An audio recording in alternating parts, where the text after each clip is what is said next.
having an NGO. Normally you have NGO about education, women, and things like that. Why we are having an NGO about, somebody's making me like blush, they're great Futarian, all right? So why are we having an NGO about engineering? Well, it's because I believe that engineering is the driving brake of the nation. You see in Nigeria today, everybody's always saying, oh, we are an importing country, we're not producing anything, blah, blah, blah. One of the problems why we have, one of the legs of our problem is because engineering expertise is not well developed. And I believe that engineers are very intuitive, very brilliant, very intelligent. And if they have the right opportunities, the right education, the right tools, the right innovation, like innovation awareness, I believe that they can do great things. And without that, you see, we fall to the place where we find ourselves currently as a country, whereby almost everything we use, we import them, and we don't really have innovators, inventors, and we just have all these clogs in our wheels. Engineers are graduating, going into accounting jobs, tech jobs, and things like that. All right. So we believe that having an NGO, people don't say, most times we spotted a problem, that there is a gap, right? Engineers are very brilliant. If you give them the opportunity and all the education they need, then they can begin to succeed and thrive. And if engineers succeed and thrive, if they are comfortable, if they can think outside the box, they can create companies, they can create solutions that move the nation forward. And that's really what the bedrock of Engrealities is all about. And that's what we've been trying to do and what we continue to do over the years. So we were registered in 2019 as an NGO. And then since 2020, we've had one program at least every year to sort of, speak to engineers and all of that. We also run an engineering mentorship program as well, which I'll be talking more about at the end of this meeting today. So that's really who we are. I'll just quickly share my screen, and I just want to run you through quickly one of the things that is our bedrock. We have a website, and I just want to run you through quickly about just to give some context. I know I've given a very wide context about it, but I just want to show you a little bit about what we do at the moment. So we have, you see, this is our website. If you go to our website is engineeringrealities.org. And so this is the About Us section. And then it says we're an NGO. Our vision is there. You can read about us, know about us, so that you can, either you want to volunteer with us or even help us spread the information further, all right? So our vision is to enhance engineering studies and practices in Nigeria such that we can move people from theoretical into practical application. You see, engineers are very brilliant. There's no point sitting with all those knowledge in our heads and then not really using that knowledge to create things or create industries or do stuff. So that's really why we do what we do at the moment. All right. So we have 4 bedrock. One is learn, and that's part of what you're doing today. All right. So we have 4 pillars. We have number 1 pillar is learn, number 2 pillar is layers, number 4 is lobby, and number 3 is research, and number 4 is lobby. Okay. So learn is where everything possible that we can teach. We realize that the educational system cannot teach everything. Now people say, Nigerian educational system is rubbish, blah, blah, blah, blah, blah. It's not exactly so, but it's just that there are gaps in the system. And when there are gaps in the system, it looks like it doesn't match up. So one of the things that we do as an NGO is to try and bridge that gap, all right? We're not trying to reteach you Laplace, or theory of thermodynamics or things like that. We're not trying to reteach what you already know, either from your university or day-to-day work. We're just trying to bridge the gaps where the gaps are, and that's what we're trying to bridge, which is one of the events we're doing today, because nobody ever teaches us in the university how to run an engineering business. All right, nobody ever thinks the engineers should actually start their own business. They just, it's not something that we don't think about. All right, so the second thing is layers. So layers is more or less just trying to work in partnership. We keep doing this. We work in partnership with engineering professionals. We work in partnership with universities, trying to ensure that we can collaborate and give them opportunities, either partnership, exchange, and grants. So far, there are so many parts to this, and we're hoping that in future we'll be able to liaise with so many universities, both in Nigeria and across the world, and also research centers as well. So we're looking forward to that. But at the moment, we liaise with professionals in the industry, and we run a program called the Engrealities Mentorship Program, where we place a mentor. It's a virtual mentorship we place people, young professionals with mentors that really assist them, look at their career or their aspiration in their students holistically. They can recommend it and they can help them so that they can go faster. They can go faster, you know, in the industry. Well, thankfully, people have gone through this program. What about 75 people go through the mentorship program? And it's been we've had very good feedback and outcome from it. All right. The third one is research. So a lot of us, if you are a graduate, you'll have done another graduate project in Nigeria at one point or the other. And I just want to check the chat because I can see people chatting. Okay, I can see that. Okay. So yeah, the other pillar is research.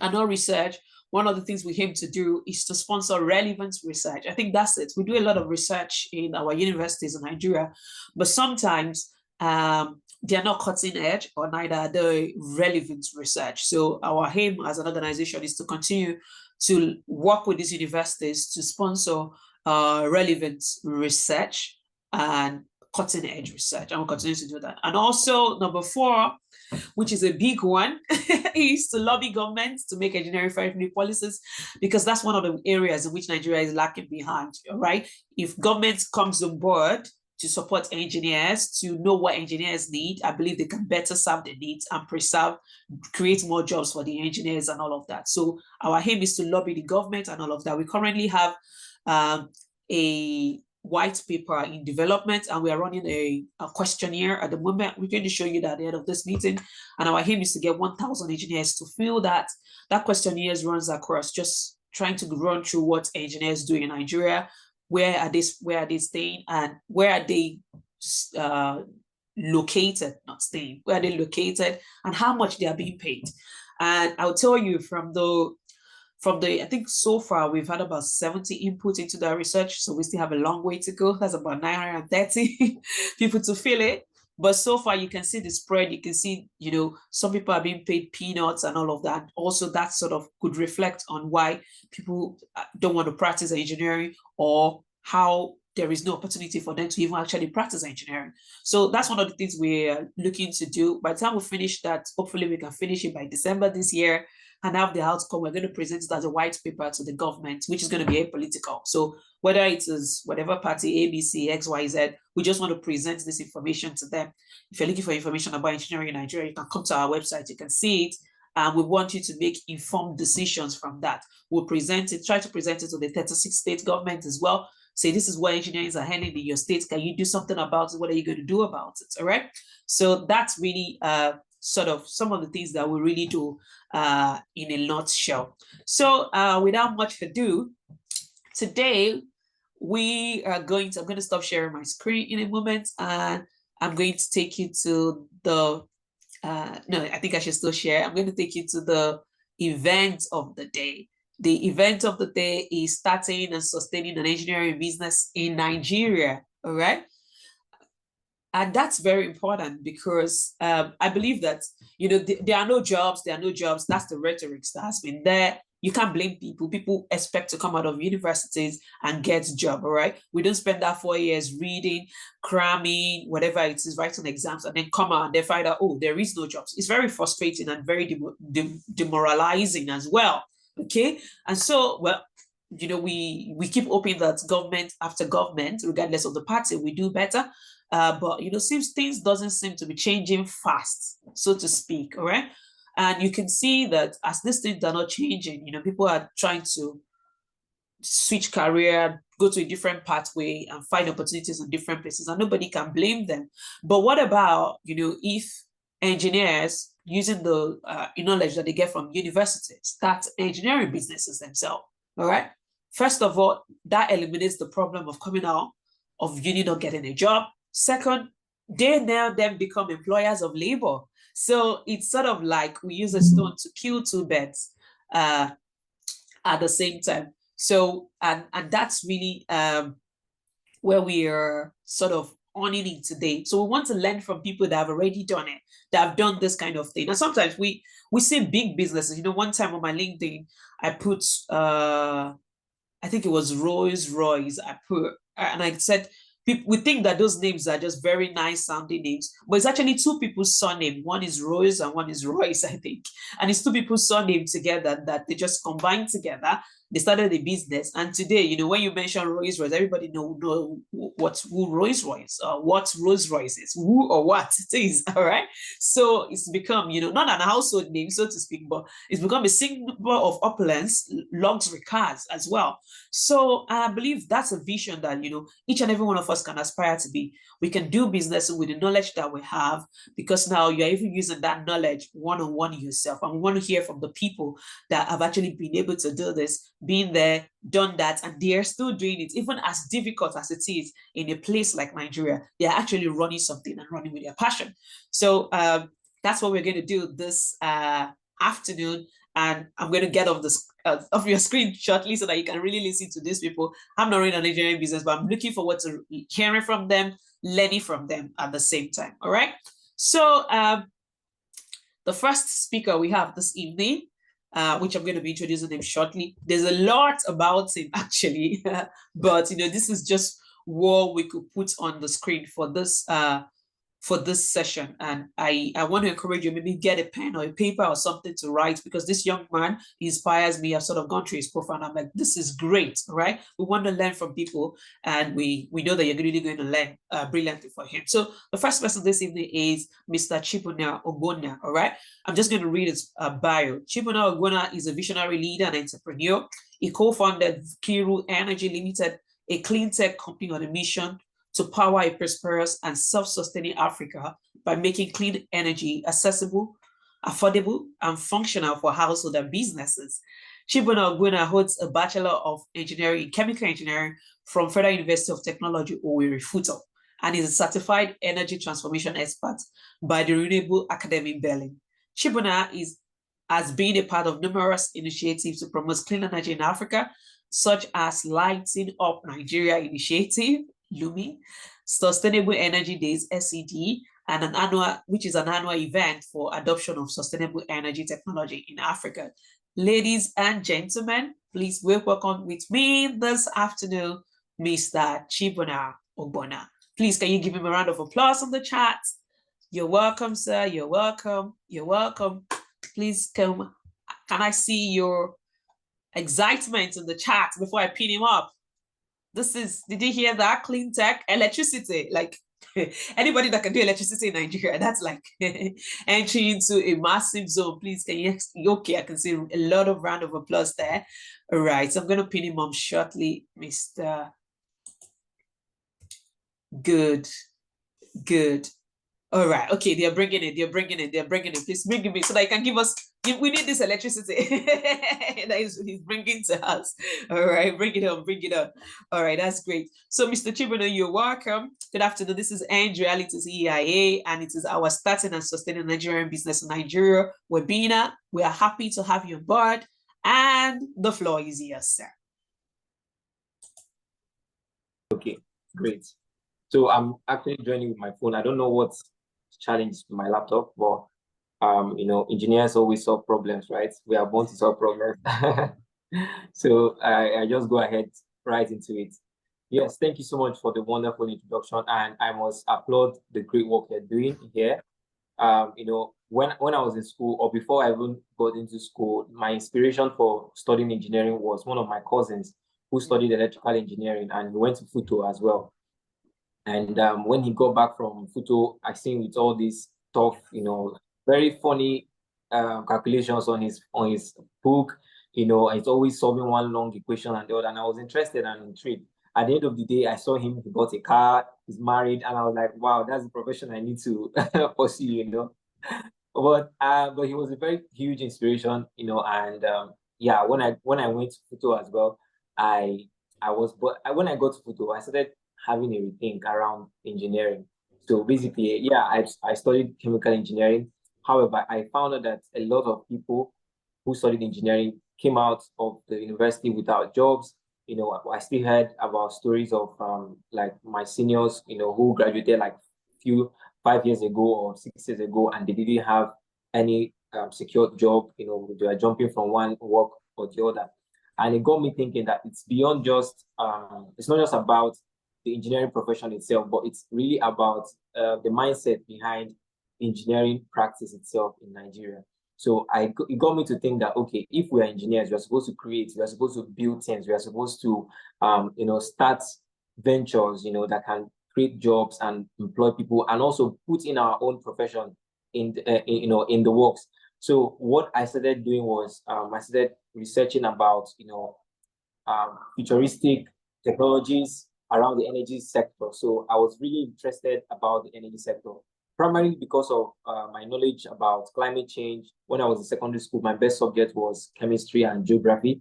And so because of that, I had a very strong knowledge about, the science of the earth and also the chemistry of the earth, basically. So that enabled me to say, okay, I want to be part of those solving for climate change and being a part of the solution and not the problem. So those things inspired me to, start looking beyond the traditional way of studying your degree and, getting a job after studies or after school. While that is not bad in itself, because I have so many of my friends who are also engineers who are employed with Shell, who are employed with so many oil companies or other engineering firms, or who have also, diversified their interest into other areas of technology beyond just engineering, which is also good. But the major thing is this: as engineers, engineering prepares you for the outside world. Engineering prepares you to be able to handle anything. So you become even a better businessman if you were an engineer, because you know how to budget, you know how to be creative, think out innovative solutions to problems. You never give up because you've been through so many tough situations while you were studying your engineering degree. So being an engineer equips you for whatever it is you want to do. That's the way I see it, right? So, and I just decided to follow my curiosity, and it got me to participate in conferences around renewable energy. I remember then in school, I would leave Futo and travel to Futa. I've been to Futa, I've been to so many different universities across Nigeria, attending conferences on sustainable energy. And people are like, why are you doing this? I'm like, yeah, because we have to, participate in these events and in these conferences in order to build expertise beyond just the traditional knowledge we have as students of engineering. And that also improved my academics as well, because when I'm in class, when I'm in the lecture hall, I can contribute beyond the curriculum. I can contribute beyond what is being taught in the curriculum.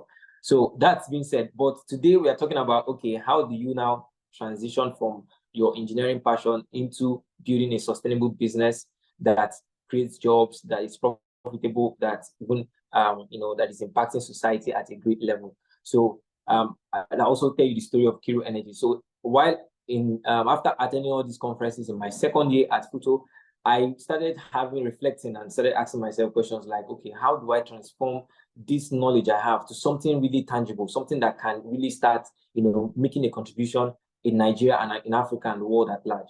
And that's when the thought of starting a company came to my mind. At that time, I was 19 years old, and I Googled about, people that have started companies at the age of 19, and I saw Bill Gates. And I'm like, wow, it's okay. If Bill Gates started Microsoft at the age of 19, that means I can also do it, And I don't know, but it's always good that as young people that we can dare some kind of things, because as a young person, you can literally dare to do something that is, will I say, unfathomable, or something that people don't even can consider it's something worth doing, and you just risk it all and go all in because you don't have so much knowledge around. You don't even know what you're going to face, right? So I had a strong ignorance about what entrepreneurship looked like or what starting a business looked like. I was just a normal engineering student. However, when I got into this, I realized that I had to learn and relearn and learn even new things that are outside the field of engineering. So now combining business and engineering is a totally different thing. In engineering, you are just taught to follow the principles and the rules and the laws of physics and the laws of engineering. However, when you now come into business, you now start dealing with people. You now start dealing with people's emotions. In engineering, you are taught logic, you are taught mathematics, you are taught principles. But outside in the business world, you have to face people who have different ideas and ideologies and mindsets. So that was quite challenging. It was quite tough, but I started learning by reading a lot of books, watching a lot of other entrepreneurs who are successful, believing in myself that yes, I can do it. And I didn't do it alone. I also had a great team. My co-founder, who I also met in Futo, He studied electrical engineering. We both combined our efforts along with other people who also supported us, to build what we are building, which is Kiru Energy Limited. So Kiru Energy Limited started off from the university. That was in 2018, and then we registered the company in 2019. We were still students, but we were very clear on where we are going. We knew that, okay, we have to do this well, and if we come out of the university, we have to continue doing this, because if we can do this well, we can create a lot of jobs. And that was the vision for us, right? Being able to impact Africa, creating jobs, also solving for climate change, and building new products and services, and then helping people to transition from traditional energy sources to renewable energy sources that takes care of the environment and also impacts lives positively. So that was basically what we were so passionate about doing. And the way I'm saying it now, like, it sounds so crisp and sweet and simple, but it's not that. It took a lot of stress, a lot of long nights. Even up to today, we still are working so hard, right? Because we are building something that has not existed before. We are building something from your mind and bringing it into reality, and just ideas, translating ideas to buildings, people, processes, systems. So it's a really tough job to do, but the beautiful part of it is that that is what human beings are created for. We are created to be adventurous. We are created to create, basically. So every one of us who is an engineer, you have that innate ability in you to create, to find something that you can build, that can help the world. And so when you talk about a building now, you're now start thinking about scale. So beyond just building, maybe you build one system, right? Or you build one software. How can this software be commercialized? How can this software or solution or product that you've built, how can it become a commercial product that can sell in the market, that can serve human beings well, that can solve a problem, right, in the marketplace, and then get money in return? So money, not really just the cash, but exchange of value in return. And what else happens after that? Now, how do we now translate that money that we've received from the products and services we've created into value? So that's now when you now start creating jobs. Okay, we are growing beyond a two-man team. We need a content creator.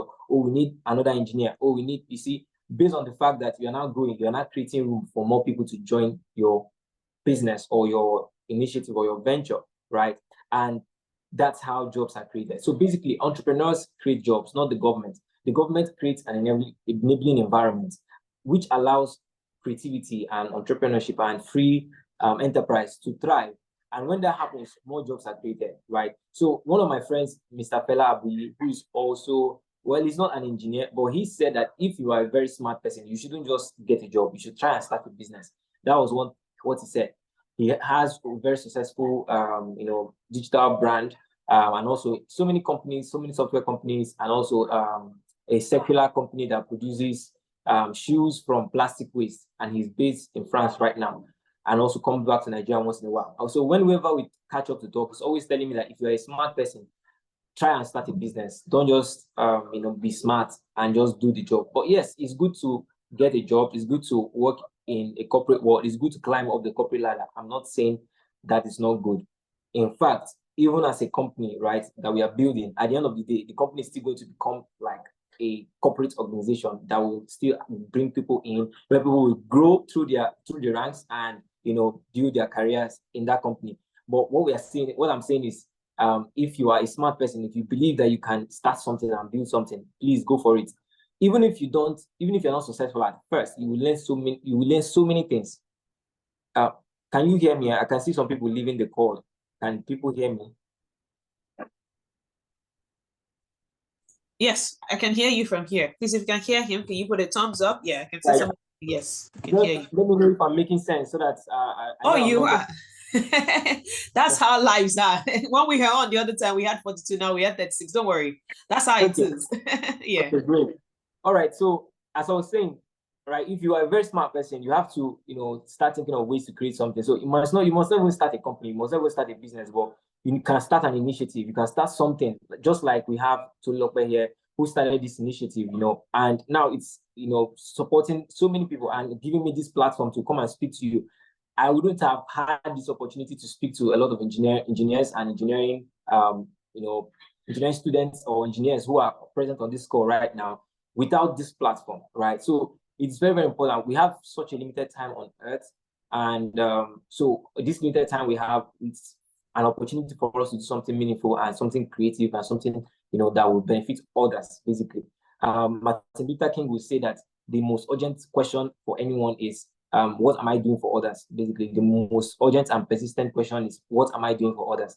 So anytime I'm, thinking about my life, or whenever I want to start thinking about myself only, or what will I get today, or what will I do today, I start asking myself, what about others, right? What can I do for other people? And then when you get to that level of thinking, what can I do for other people? That's actually when you are living the true life you're supposed to live. That's actually when you are going to translate your knowledge as an engineer into something that benefits others, right? And that's where you actually, experience the abundant life, so to say, right? So, and again, when talking about business or talking about building a business, right, it requires a lot of humility. You're going to fail a lot. So you're going to learn how to fail. Like, so before when I was in secondary school, I was a very high flyer. I don't know anything like failure. Highest failure I got, maybe I didn't get the first position, in class. Maybe I got second. So that's like a failure to me, right? But it was until I got into university, I experienced my first major failure, in my academics.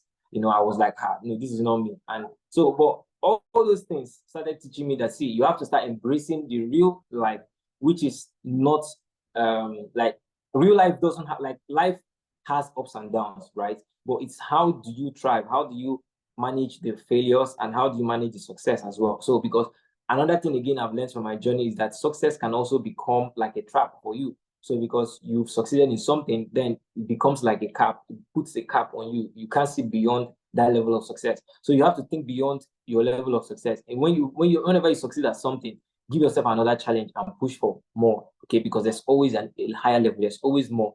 So turning your engineering passion to a business and building that business sustainably in Nigeria is something that, first of all, requires you to have a positive mindset, because here in Nigeria, so many things are going to challenge you, like policies that can change overnight, the environment itself, depending on the city where you live. Like, I'm in Lagos, like traffic can be, like, infrastructure challenge, can be a very huge problem, in this part of the world, and so one of the major reasons why I even focused on infrastructure, starting with power or starting with energy, is because infrastructure is a huge challenge on the continent.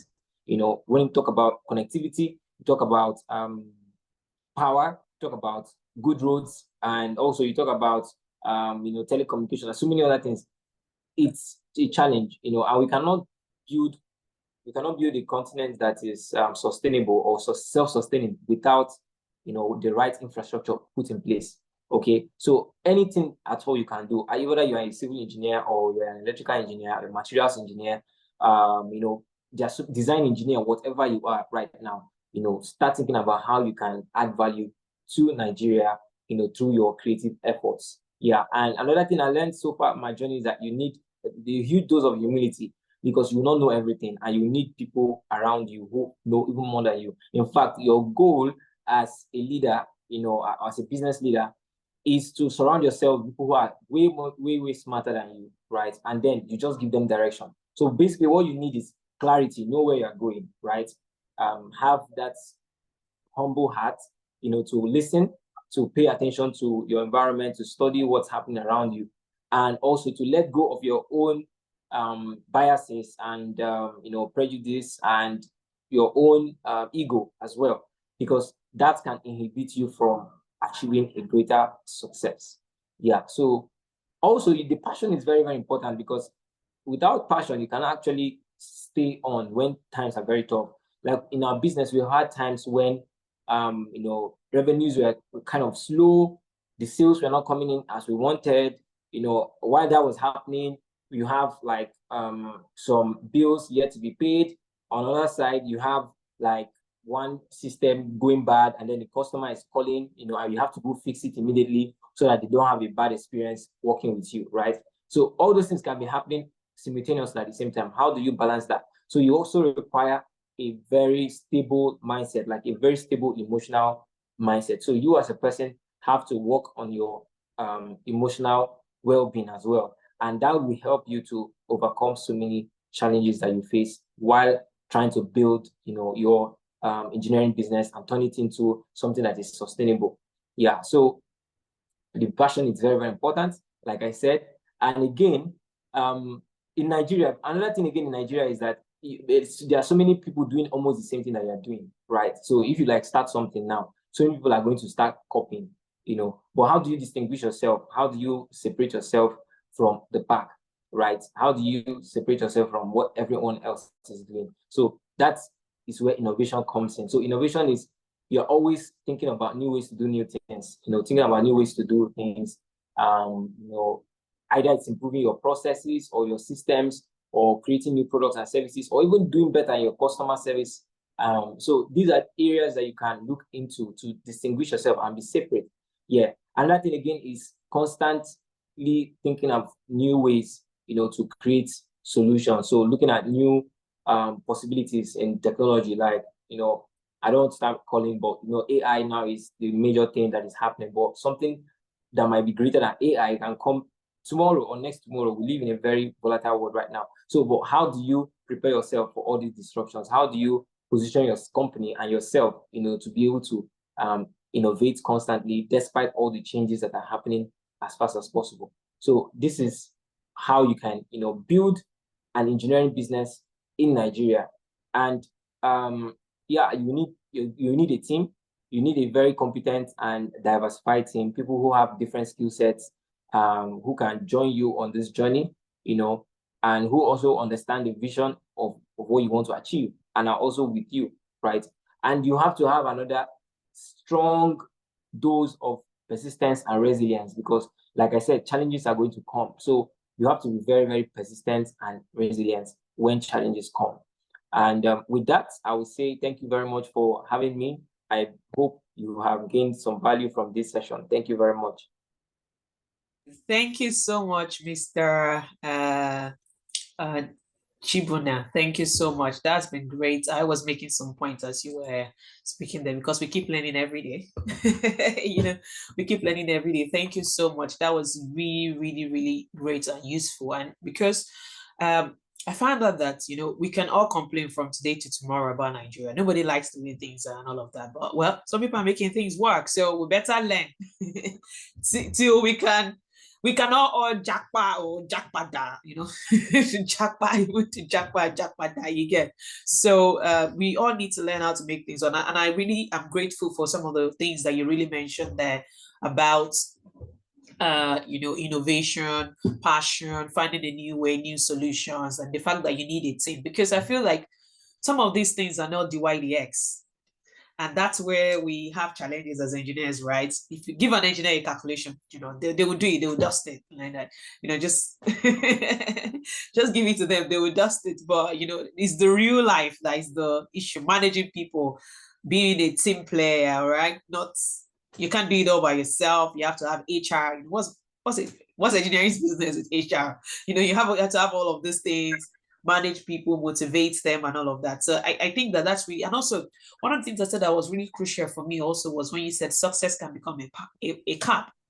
And that's a real thing because I'm going to tell you a story and then we take some questions for you. When I was in university, I think it was my third year when I went on my first, we used to have those, I can't remember what we call them now. We used to go around all these companies, industrial visits. We go around all these companies and we go to Ajaokuta and all of that. We go for all these industrial visits and all of that. Anyway, I didn't live in Lagos. I lived in a beautiful town called Ado-Ekiti in southwest Nigeria. So I needed an accommodation to stay when I got to Lagos.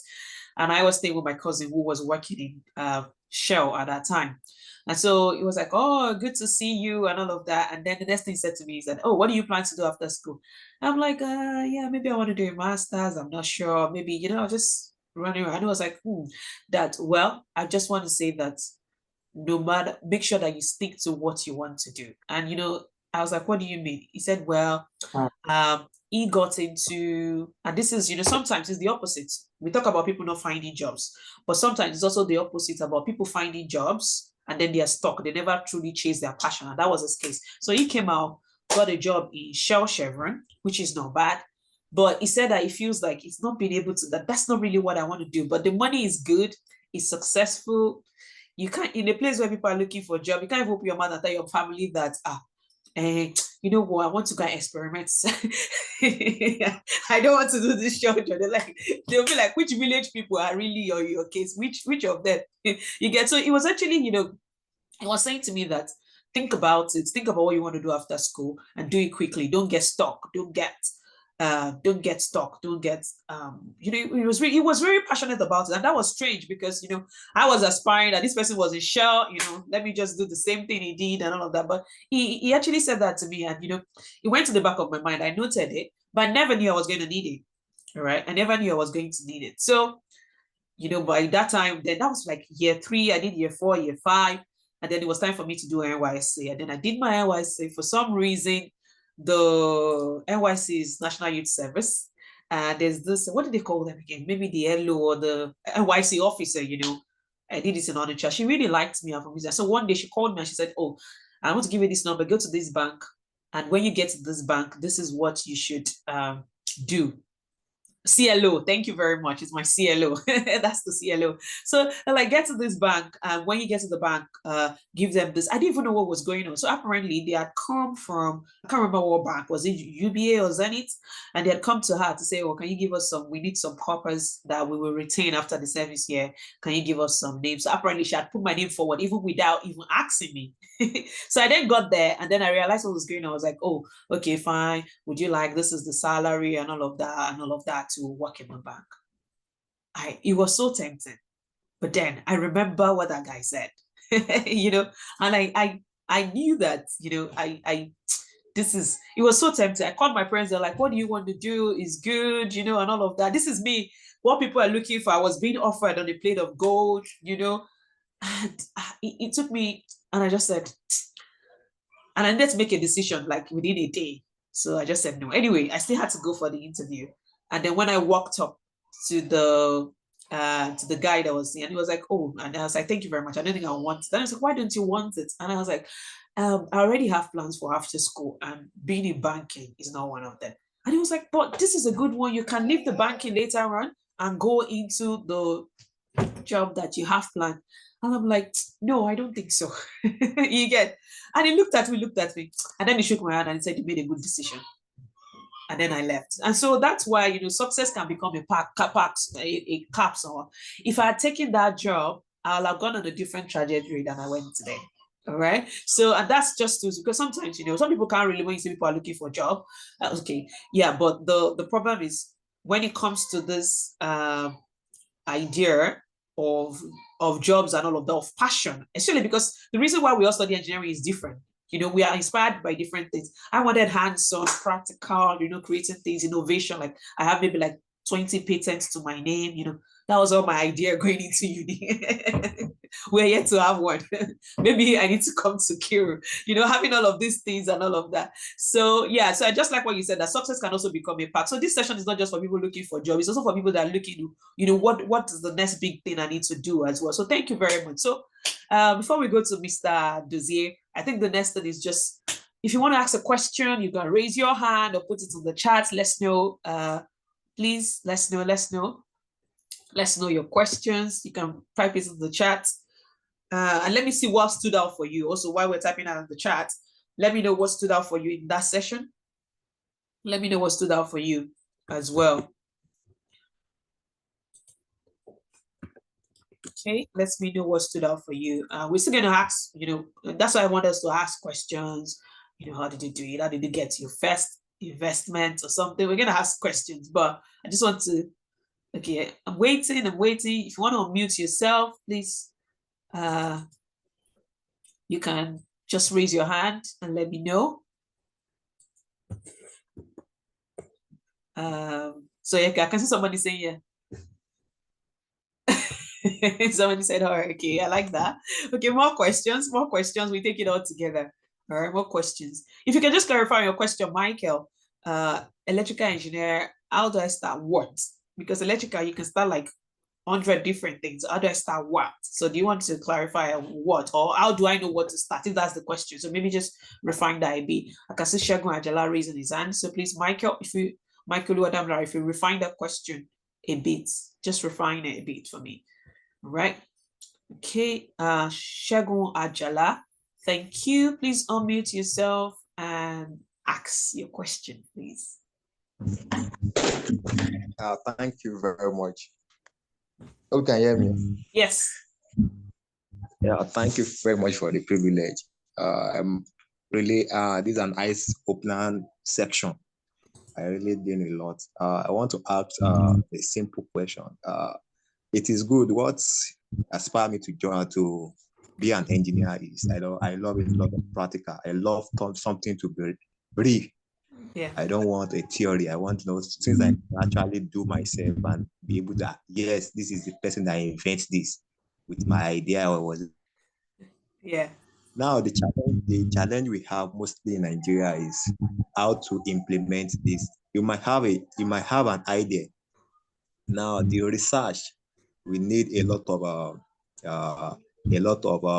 need a guide, you need capital, then you need some collaboration. And you coming from a trenches or coming from a low budget family in such a way without your idea dying with you, how will you be able to strive from that challenges to be able to make the dreams come true? Yeah, come to life. Yeah, I get that. Okay. Mr. Chibun, I hope you're noting that. I'm noting it for you as well. So we just take Imim question as well so that you can answer them together. Okay, I can see there are questions coming here as well in the chat. Okay, all right. So please unmute yourself, Imim, I think. Yeah. Oh, okay, I'm unmuted. Yeah. First of all, I want to say thank you so much, Ma, and thank you, Mr. Chibuna, for this session. It's been really eye-opening. I have two questions, right? And I really appreciate that you're into renewable energy because that's a field I'm very interested in, right? And I want to know what are the technical skills that you are looking out for an entry-level position in a renewable energy job? What are the technical skills? What are the technical skills that you would consider as an employer of labor when looking for an entry-level staff in the renewable energy industry? That's the first question. The second question is, you mentioned how you had to do a lot of learning for you to be an effective businessman as an engineer. I want to know what were the, will I say, courses you took or the bedrock knowledge you took to help improve your business sense? So the second question is, what were the things you learned to help improve your business sense when you were pivoting from engineering to engineering business? Great. All right. So yes, Mr. Chibuna, I can see there are a lot of questions in the chat. So I'll just read some of them out so that we have an emphasis. So somebody has asked, how do you start as an electrical engineering graduate? I mean, they meant how do you start a business? How do you connect to engineers in the power sector? All right. So the person wants to start in the power sector. All right. I don't know if it's a business or if it's a job. Okay. Is there, another person said, is there a recommended business for engineers working to venture? I think maybe they're talking about startups, I suspect. If you can clarify that, please. Is there a recommended business for an engineer working to venture? Is there a startup business recommendation? Okay. Okay. So somebody said, my passion for electrical engineering is to become the next big thing through God in the power sector, but I have no mentor to guide me through. The ones available are not pragmatic enough, neither are they available for guidance. That's a big one.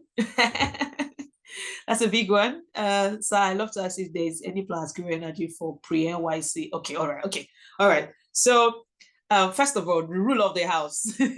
Let's establish some ground rules. Obviously, Engrealities cannot employ everyone, all right? And we get the privilege to get Mr. Chimona Obuna here today.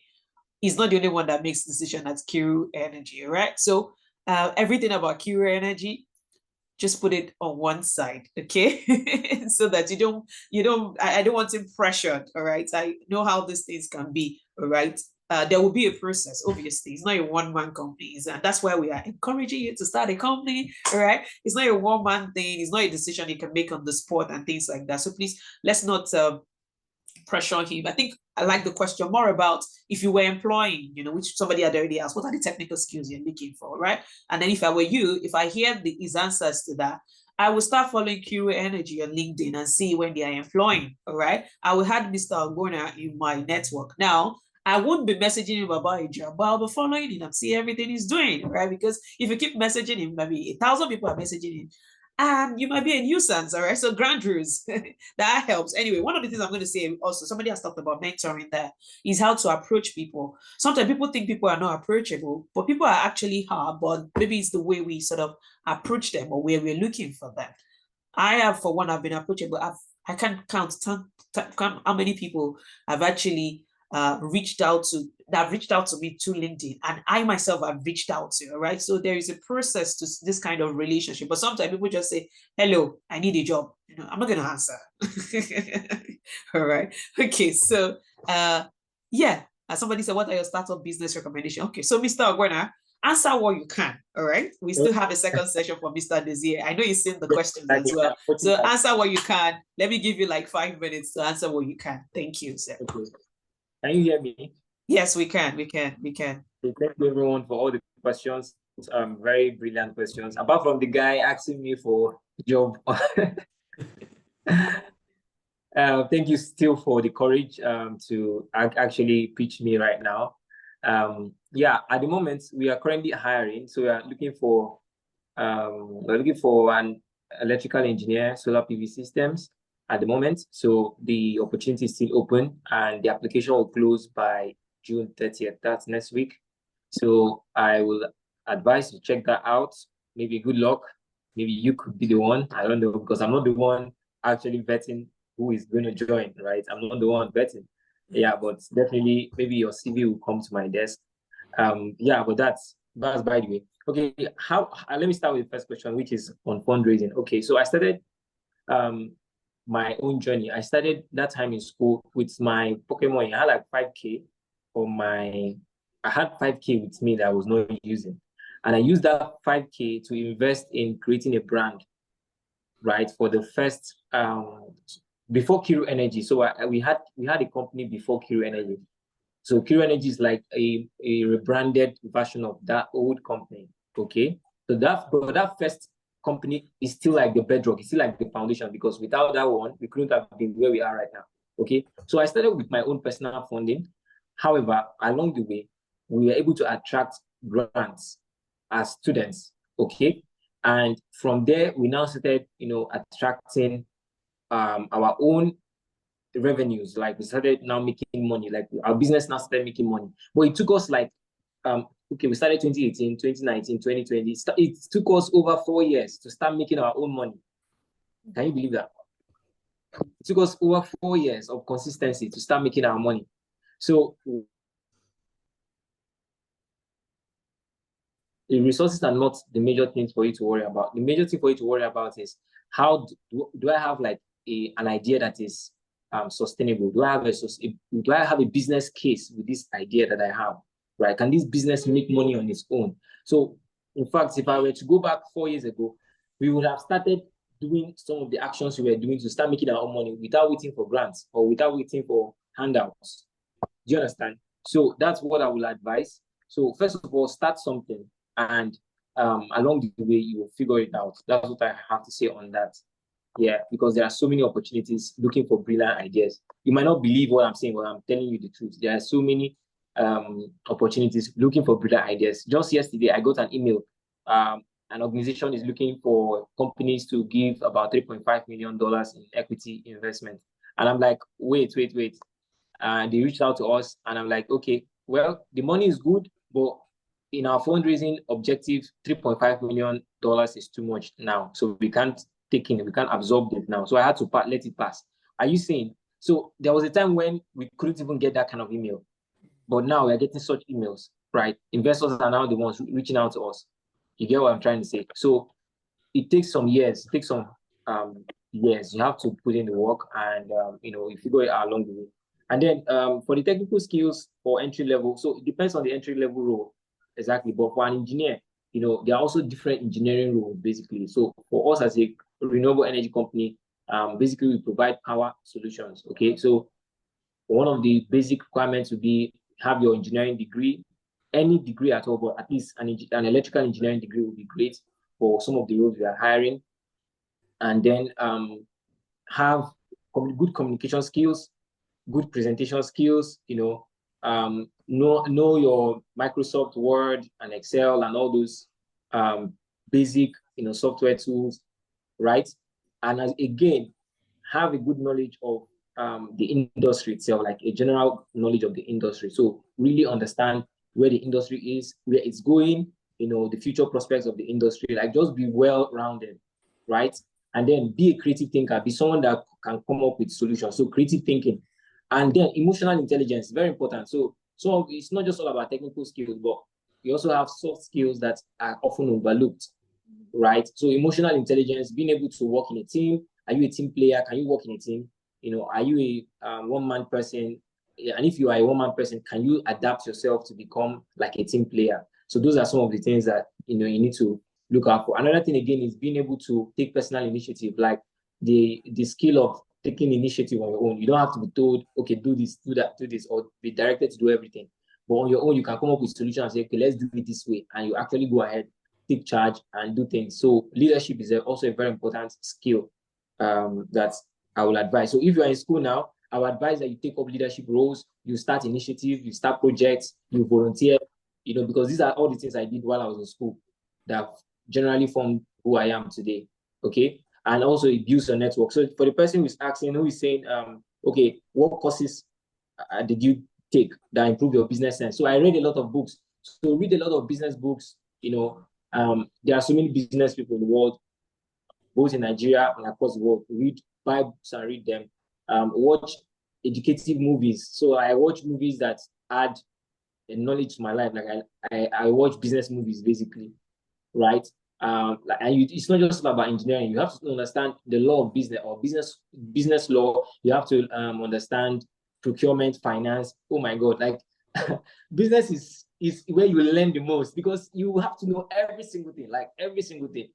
And as a CEO or as like a top executive in your company, you have to be well-rounded. Like you have to be well-rounded. You cannot not know anything.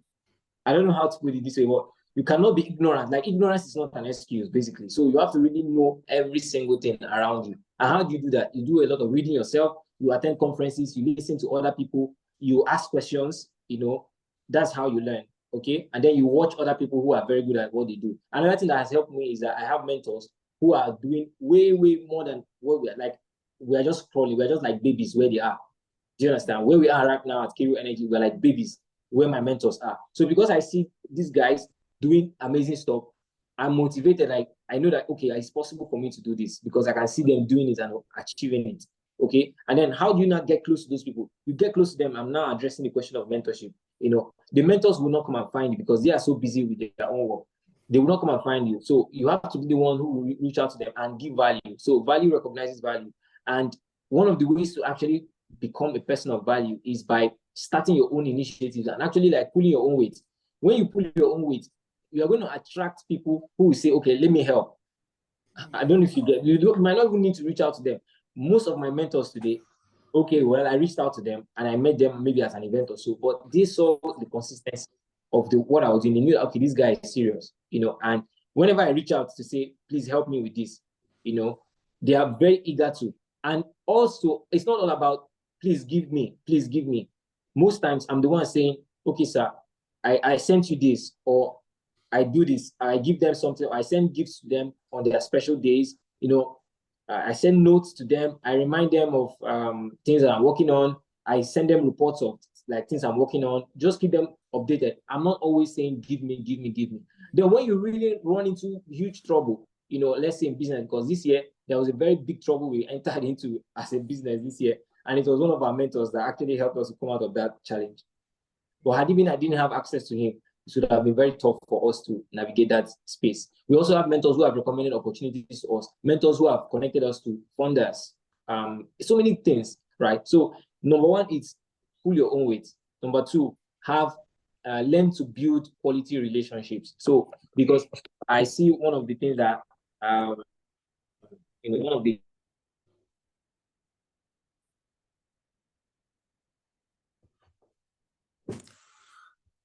Okay. I think his network is frozen there.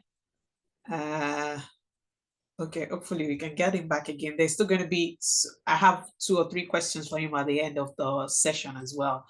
But while we wait for him to come back, I will take that opportunity to just say, don't worry, we will provide answers to this. If Mr. Chibuna cannot provide, it's because of time constraints. We still have another speaker who's going to come up shortly and is going to provide answers. And I hope you're getting value. Let me just know in the chat if this is making sense to you and if you're getting value from everything being said. All right, let's just know. Let me know if it's making sense to you or what you're going to do with the information. Somebody might say, I'm going to reach out to mentors. I'm going to, what are you going to do with what you've had so far? Is it making sense to you?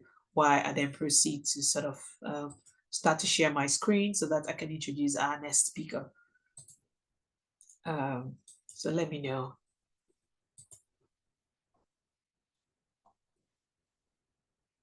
Okay. Okay, great. All right. Okay, I can see some people saying it's making sense. All right. Okay. All right. So what are you going to do? Are you going to reach out to someone? What are you going to do? I want to know that. What are you going to do? Okay. While you do that, I'm going to bring up our next speaker, his profile. I hope you can see my screen. Yes, our next speaker is Mr. Dozier Iguelo. Very interesting because for him, I actually saw his product first before I even knew who the person was. So I'm going to read his wonderful profile now.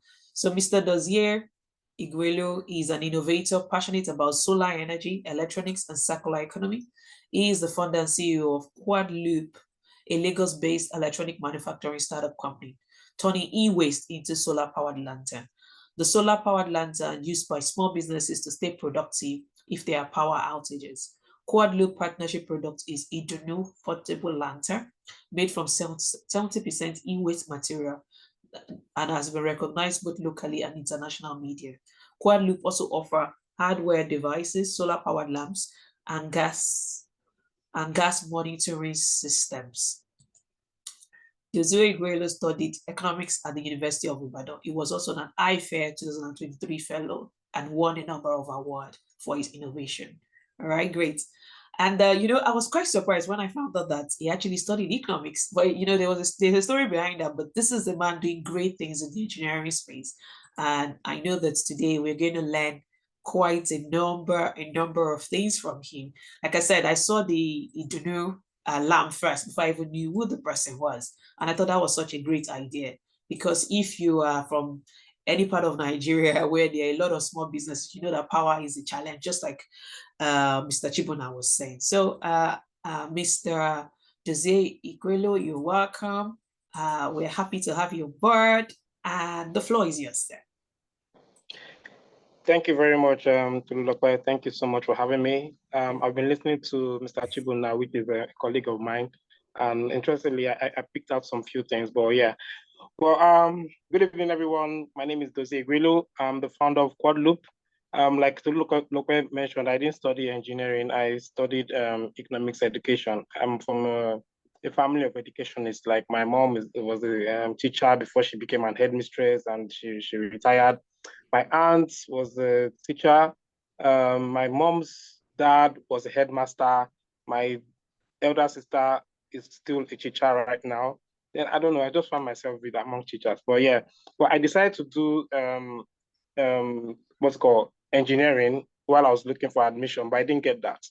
Right. I tried to get into the University of Ibadan for electronics and electrical engineering, but that wasn't possible at that point. So but I now found out that my grades were perfect for social science, which is economics. And economics, not just economics, but economics education. So I had to go for economics education. And I saw it like the same EE. I mean, electrical, electronics, economics education. I said, okay, let's go. And we went with the flow. So thank you, everyone. I'm happy to be here. I will just give a run through of myself and some tips that can help to build sustainable engineering business in Nigeria and Africa at large. So yeah, so our product is called Idunu, which is a portable solar lantern made from 70% electronic waste material. This project is something that is very, very close to my heart because I started this thing around 2016.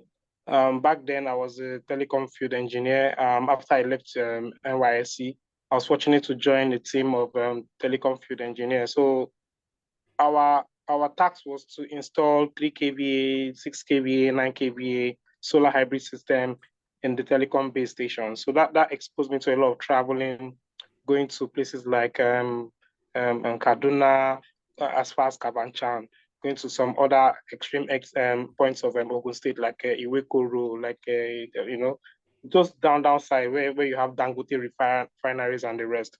So, but yeah, so that really exposed me to understanding the need for building products that could solve real life problems, because I found out that during the time where we were traveling to different communities, I found out that most of these communities don't really have stable electricity. You see that you go to a particular community, let's say in Ondo State, now you see they have nice transformers, they have nice wires, the poles are all standing there, very, very, very neatly wired and everything. But when you ask the community people, and they'll be like, electricity have not passed through these transformers. It's just there installed and all that. So these people go to pay certain amount of money to charge basic appliances, maybe be it their phones, their touch lights, their speakers, their Bluetooth speakers, and stuff like that. So that was when I began to think about how do we build something that could serve people like this. I mean, coming out every morning to have your phone labeled, number 17, and you pay 200 naira or 150 every day. I mean, by the time you do that for 1 month, it's a lot of money. So I decided to think of how can we build something that could at least solve this problem. So what I'll be talking about this evening, I'm just going to run through 5 points. The first one is understanding your passion. The second one has to do with research. That research has to be around researching the problem and, of course, the viable solution. The third one is going to be setting up a workshop, workspace, or workstation. The fourth one is going to be the prototype, test, and iterate. And the fifth one is going to be rollout, probably of version 1, test the market, get feedback, then go back to iteration. So these are the kind of the steps that I took personally before we got to where we are now. So let me start by the passion side. We are all engineers there. Can you hear me, please? Yes, we can hear you. Most of, well, I want to believe they might have invited other people, but most of us are engineers. Yes. So as an engineer from maybe FUTA or FUTO, wherever, what is that desire? What is that passion? What are you passionate about? You need to be able to identify your passion first, clearly. For me, because I'll be having this conversation stating myself as an example. So for me, I'm passionate about electronics. So the idea was like, okay, I used to repair mobile phone a year after I was introduced to Nigeria, funny enough. So mobile phone was introduced about early 2000, thereabouts. Was it? Yeah. So I think 2001, 2002, I was already repairing mobile phones like earpiece, mouthpiece, those big charging ports, because I really love to lose stuff and get them fixed. So you need to identify your passion. What are you passionate about? As an engineer or an engineering student, do you like to play around maybe things around the telecom industry, for instance? Maybe you're just fascinated how does this telecom really work? I want to know. Maybe you're passing around the base station and you'll be like, I'd like to enter this space one day and know how this thing. I want to be like these engineers that come here to troubleshoot or to install or to do this. Or maybe you have passions around maybe energy, for instance. Maybe you want to see how the microgrid works. You want to understand better how these things work, and you see yourself shining better lights in that sector, or maybe the agricultural sector. So maybe you feel like, okay, agro, how can we get things better? How do we automate process in agriculture? So you need to identify the sector where you have passion. That is where you should focus on. Don't run around the bush. Stay put. When you identify that particular sector you're passionate about, it helps you to bring out the best in yourself, right? That way you can be able to understand that, okay, this is what I want to do, and this is how to do it. That will not take you to the next phase of the next stage, which is research on the problem and the viable solution. So let's pick one of the sectors I mentioned. I picked them telecom, energy, and agriculture. Let's stick to telecom. So telecom has different aspects. We have the passive and we have the active, right? The passive is stated as the materials that you can see, the physical materials. That's the generator, the tank, the BTS. The BTS is like the cabinets that you run all the wires. Then the active side are things that you cannot see, things like a backend technology, like maybe like an app, you know, like something that has to do with like transmitting from one point to another. So yeah, so if you want to solve a problem around that kind of sector, you need to be able to understand how things work there. So researching to understand how the day-to-day activities, what happens in a telecom base station, how do you get to find out more? It's not by going online to Google or to read about it or to start reading. No, you have to be there in person. You have to go there, find a way to maybe get a job around that sector. And this is going to help you in terms of the money you get from whatever sector you are playing is going to help you when you actually have a viable solution. You would have saved some money to be able to invest, because the best person to invest in your solution is yourself. Nobody's going to just come and give you money. You have an idea, give you money. If not, everybody will be collecting money everywhere. So what I did was, while I was working as a field engineer, I was able to save up some money aside to be able to buy basic tools, right? I was living with my parents, and when I saved a certain amount, I was able to rent myself an apartment of my own. And what I did at that apartment, I rented a 2-bedroom apartment back then, and I used one of my bedroom for a workshop, and the other one for my bedroom standard, you know. So this is just to address somebody that highlighted, how do you get money to pursue your idea? You need to be able to go in a sector that you have passion around and get a job, even if it's the lowest rank. Maybe you haven't the messenger there, but just be able to. The goal is not about getting paid and be living. I mean, living very well. It's for you to learn, and at the same time save up some money. So whatever it is you want to learn, that you want to try out, you have something to be able to put down. Because if you have an idea and you don't have any means at all to even buy a screwdriver, you just get tired. I mean, you can't even do anything. So fix yourself in a sector that you're interested in, passionate about, get a skill, and see how you could innovate around the day-to-day activities, right? That way you can be able to identify a problem. Once you identify a problem, you can now start thinking of a viable solution. Hope that makes sense. So the third one would be setting up a workshop or a workstation, or maybe a co-working space, as the case may be. In the case of maybe you want to design software solutions, you probably need a co-working space, right? Maybe you have a workbench, you have to go probably set up an internet, or maybe you have to go to a co-working space whereby you pay for a workbench and stuff like that. But if you want to do physical hardware stuff, you need a workshop. And in Nigeria, we don't really have so much of hardware. Is this hello? I can see something about AI here. This is a meeting. This meeting is being transferred for AI company. Okay, yeah, that's me. Yeah. Okay.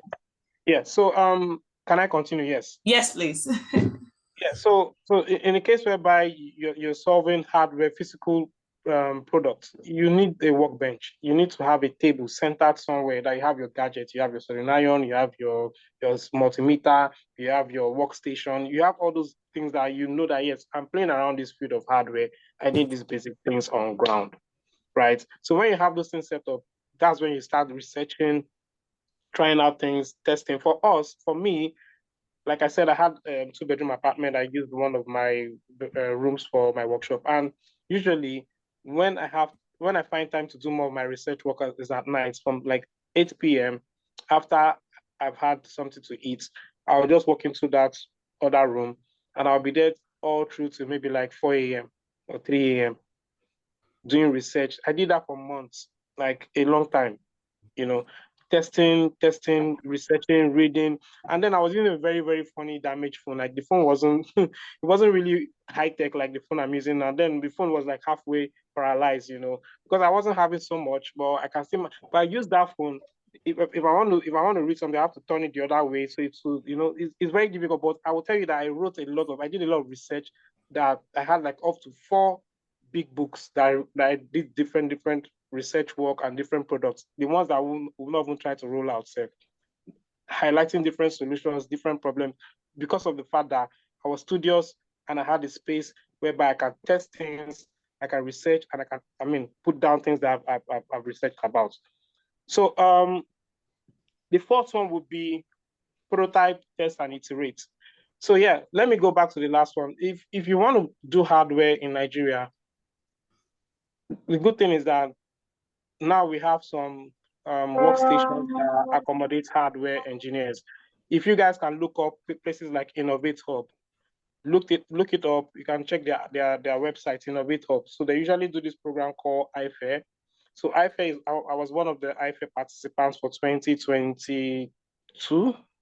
2022, yeah. So 2022. So Innovate Hub is an awesome place. So the idea is that they have all these hardware gadgets that you personally cannot afford, from 3D printers to CNC laser cutters to vacuum forming to some other complex ones. It depends. And the good thing is that their machines are not machines that is tied to a particular sector.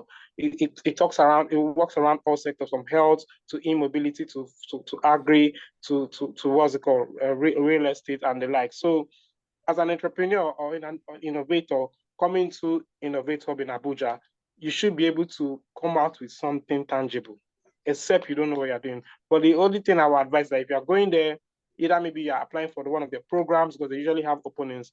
If you're going there, just have something that you already, just have a pre-cooked meal. You're already cooking something, it's never done before you go there. Don't go there like you are just going there like, no.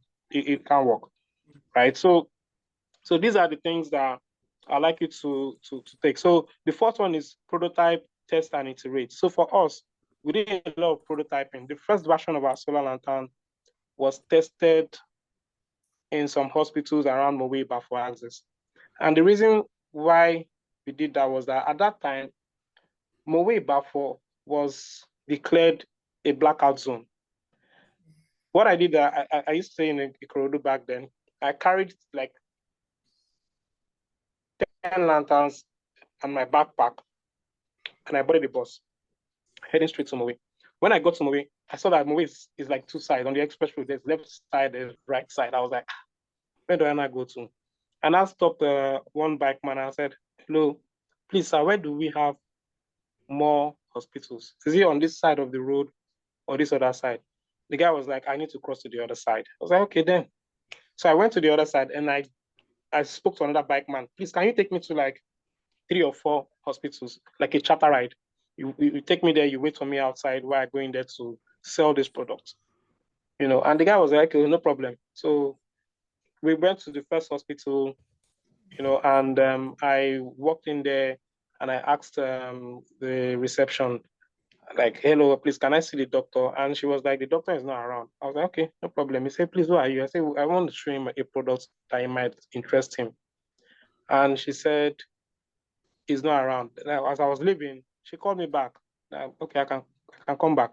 That is in there. Apparently, the woman is the wife to the doctor. The doctor is in his own office, in somewhere inner there. You know, when Ina called the man out, the man was like, okay, I think we need this, so it's really good, blah, blah, blah. There and there, this man bought 2 lanterns, although he paid for one, and he said he wanted 2, but he paid for one immediately.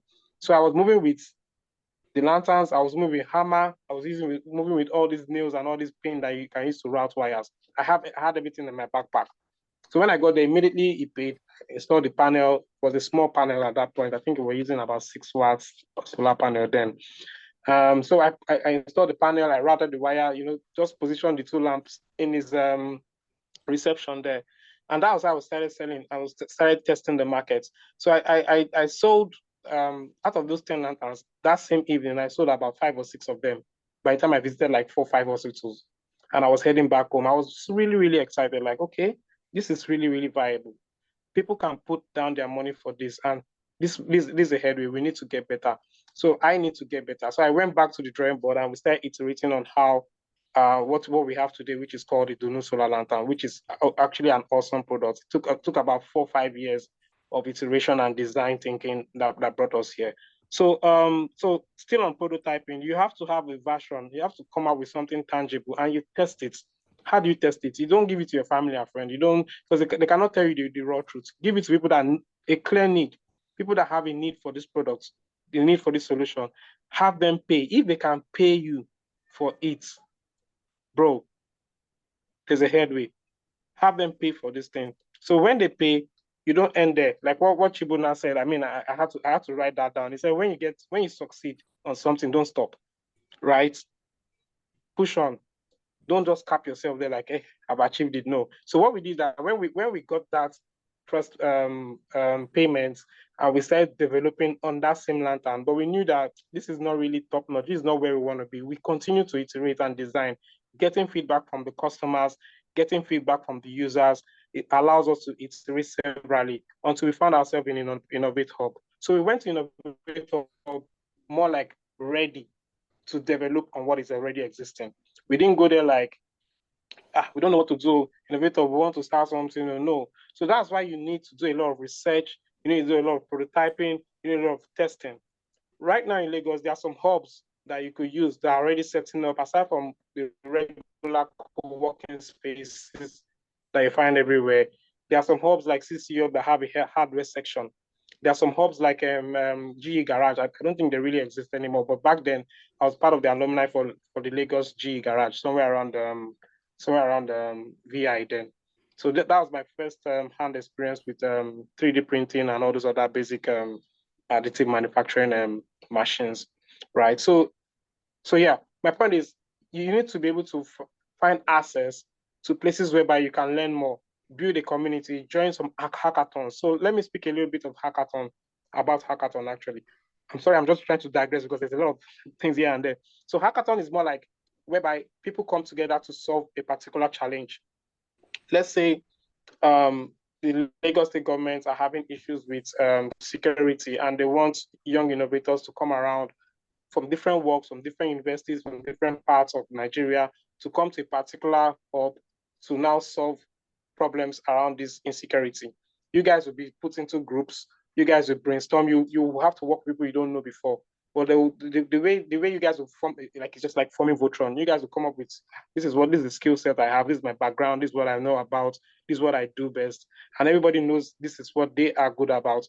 And you guys come together, pick a name, maybe just call yourself Team GD Secure, for instance, and build solutions for at marathon, like for 4 or 5 days. You guys will be there in that place I did that in 2018 with the Lagos State Secure Hackathon. We'll be there for like 4 or 5 days, building.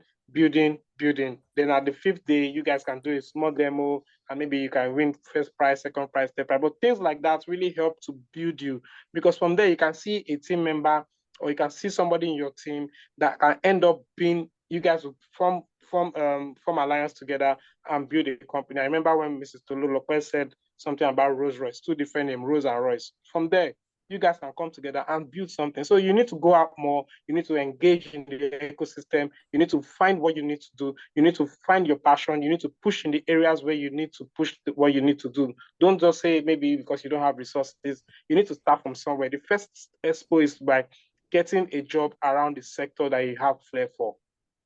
Get a job around that area that you're passionate about. For me, most of the jobs that I had after NYC is that telecoms or renewable energy. I work with companies like Sunking, I work with companies like Zola, and it's still renewable energy because while I was there, I needed to earn a living, but at the same time, I needed to learn to see how things are done, to see how the products are moving, how people react to their products, what can be done better, getting feedback from their own products. So if we want to design our own local products, we can design to spec.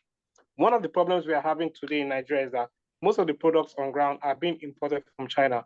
Most of these products doesn't have a clear use case, doesn't even understand the markets, don't understand the user very well. So for us at Quadloop, our goal is to design products for Nigerians, for Africans, and by Africans, understanding how these products, the way we think, the way we act, the way we react to things, and designing products that will suit our local market.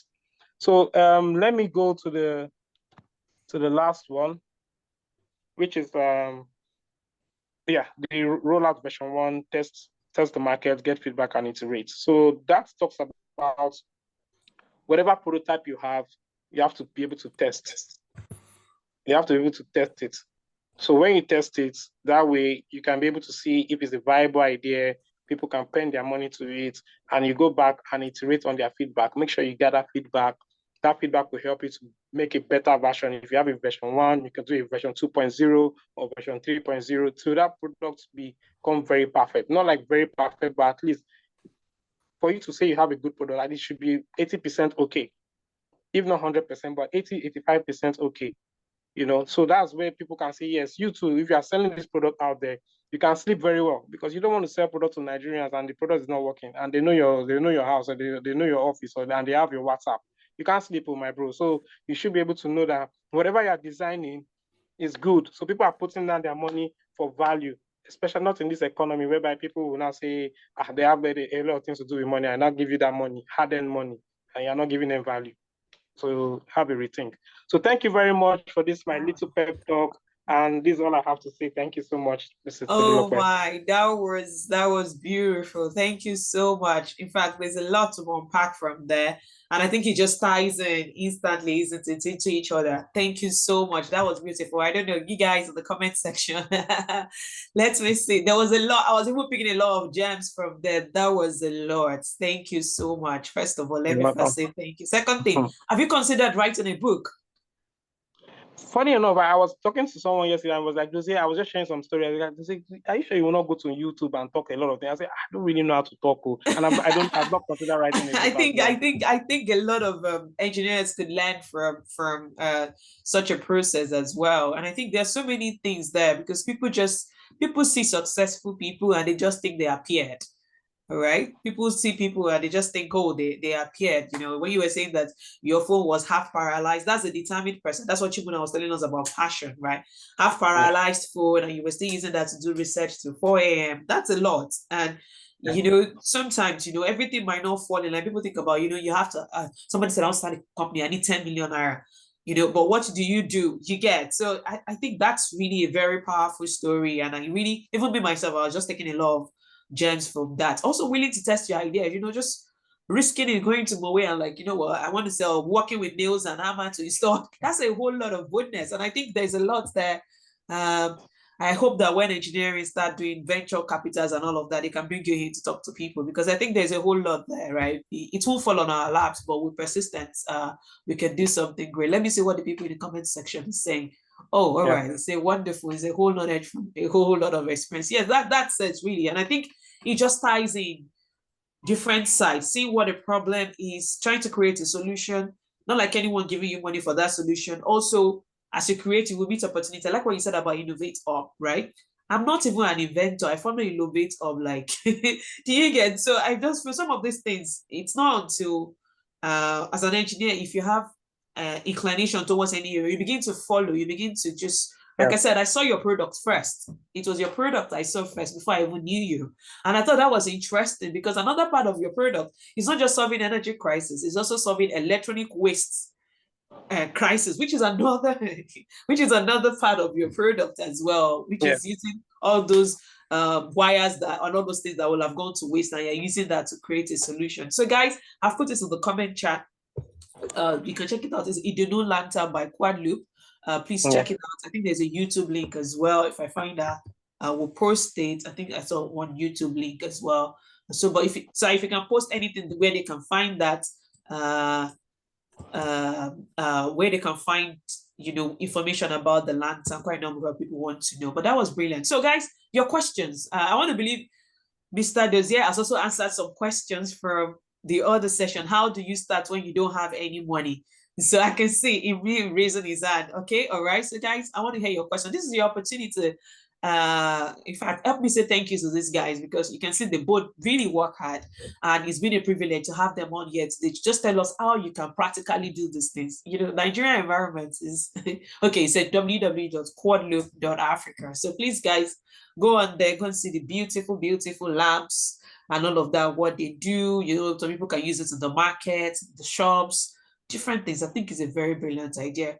Oh, somebody said thank you, sir. The kind of motivation I needed. All right, that's great. Yeah, so it's really step by step, clear process actually. So over to you, Imim, while other people start to raise their hand for questions. Imim, you can unmute, please. Okay, thank you, Ma, and thank you so much, Mr. Dozier. I put it in the chat. I don't know if you saw it. I wrote a wealth of knowledge from a depth of experience. That's what I felt listening to you. And I have two questions. The first is how can somebody, right, young person, go about discovering passion? What way would you say they can go about discovering passion? Because some people are still trying to find out what they are passionate about.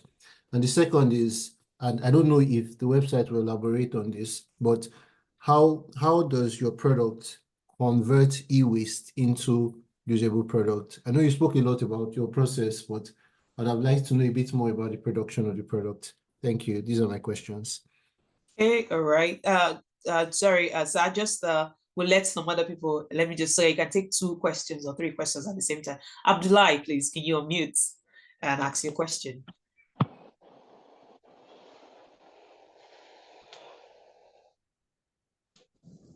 Abdullah, yes, please. Thank you very much for the opportunity. Yeah. I'm Abdullah. I'm very happy joining this forum, and I really give kudos to the presenter.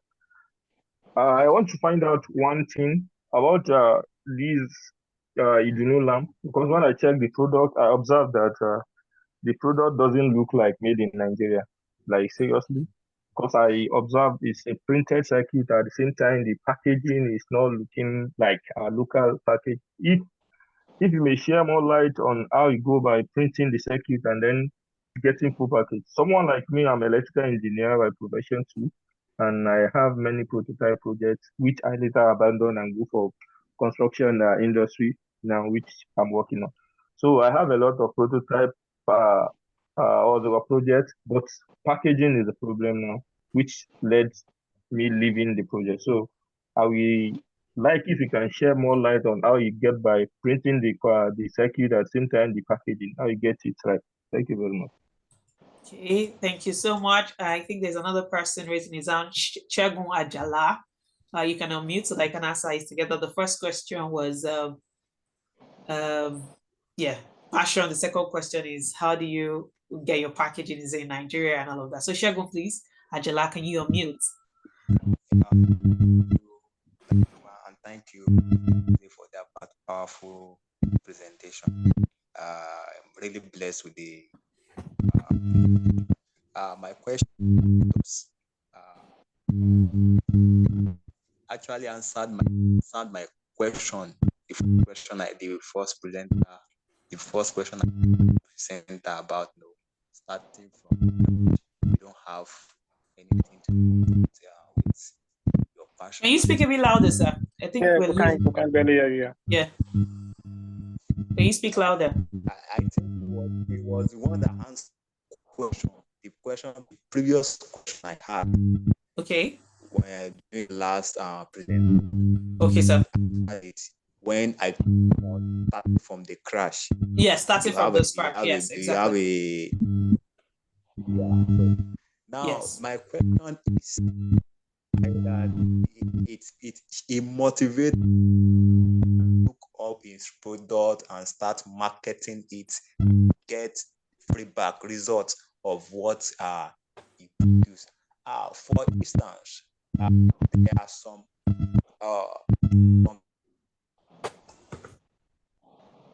for instance, there are some. I think we're struggling to hear you, Mr. Shago. Maybe if you put it in the chat. Yeah. Maybe if you put it in the chat, if you just type it, then we can pick it up from the chat. Let me allow Mr. Mr. Desir to answer the first 2 questions. The first one is about passion.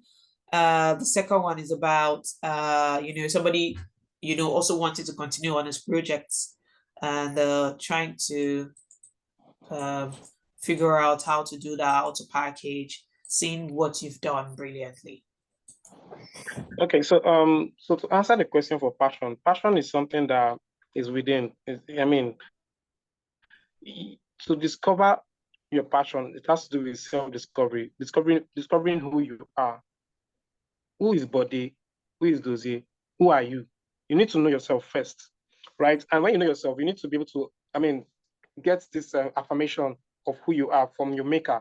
You know, if you're be a Christian, a Muslim, you need to pray about it for you to be able to get clarity in your passion. It doesn't really come from you just knowing what you want to do. It comes from the beyond. So you need to be able to engage.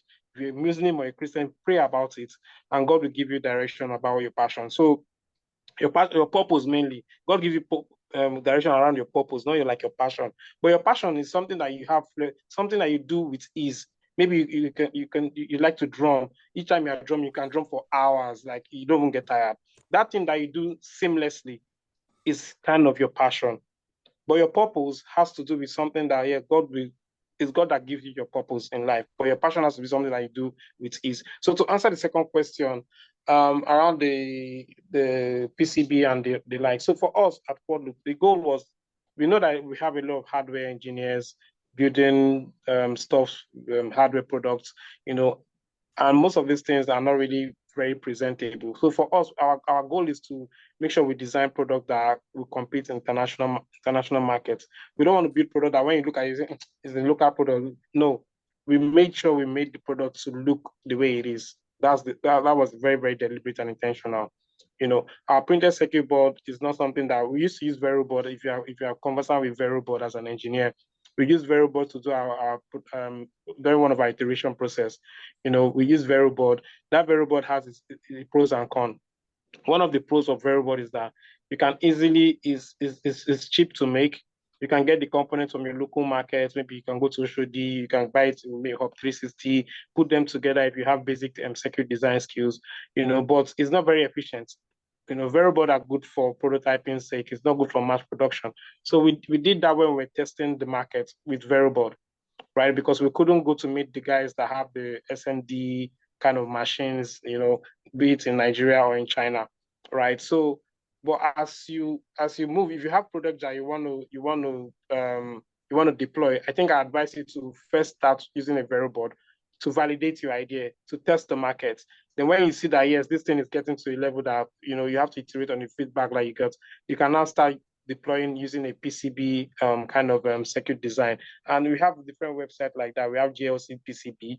You can check that out on online, GLC PCB.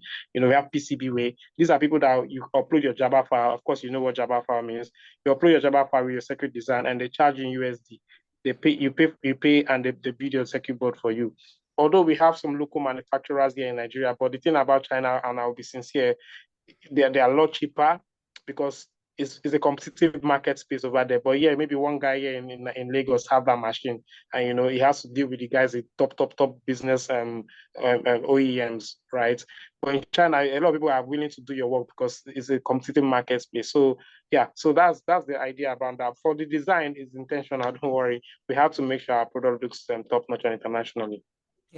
Yeah, and I just wanted to say that because sometimes when people hear China, they just think the main work, the brain work it's been done in Nigeria. The innovative process, exactly, it's been done. So even here in the United Kingdom, they send things over because of, like you said, it's a competitive market. They send things over to China, and that's where we want to get to. We need somebody that we need more people to do it in Nigeria so that it becomes a competitive market. You see, so it's a whole loop of all of these things. Because I know sometimes someone say, "Oh, it's China anyway." No, this is different. This is an idea thought about by somebody in Nigeria, implementing a circuit board and then printing it from China. Not like China say, "Oh, this is the product. This is this new fan that you people can use," because there is no fan. And then they import it en mass. They thought it up, but this one was thought up, and then they sort of assemble everything back in Nigeria as well. I think the e-waste thing, you can go on their website, you see more about that, how they sort of incorporate that and they use that in their design. Yeah, China is the main fast prototyping hub for Europe as well. That's what Mr. Coyote is saying there as well. So, because sometimes people say, "Oh, but it's still not Tiwantiwa, it's still not made in Nigeria." No, it doesn't work like that. You get. So it's just the fact that if we here in the UK and all of that, there's a lot of things that the base case and all of that, because of how competitive it is. In fact, I have not been to China, but somebody told me that sometimes it is from house to house. It's just like when you go and people are selling, there's this chaos and this malam and this malam. That sometimes that's how manufacturing, these things that we think is big, that's how it is. Like it is. And one factory can even be producing for Apple. I think at one point, the same factory was doing stuff for Apple, Samsung, and I think I can't remember the other phone manufacturer. They were doing the same factory was doing stuff for them. So that's great. Lots of beautiful questions. Thank you so much. I find the two sessions very inspiring. Like I said, it's my parents run business in Nigeria, so I don't run a personal business, so I know a little bit of how challenging how running businesses in Nigeria could be. And so I must commend the two of you, because you're brilliant people. You didn't have to do this, you could do other things. So, and that's why passion is very important. I know you said something I wrote that down, because a lot of us, we're waiting for the sky to fall. You said you have to be the first person to invest in your own self. You get, no matter how small, you have to be the first person. What are you going to buy? What tool are you going to buy? What course are you going to take? We are going to be the first person. What is your 100 naira going to do? Are you going to buy a radio tomorrow and unpack it just to see what is inside? Because sometimes you need to also stroke your passion as well, just to see what is inside. What are you going to do about it? So that's really, really something that I think all of us in our lives need to really take as a takeaway and go on from. So there are a couple of things we're going to do before we go.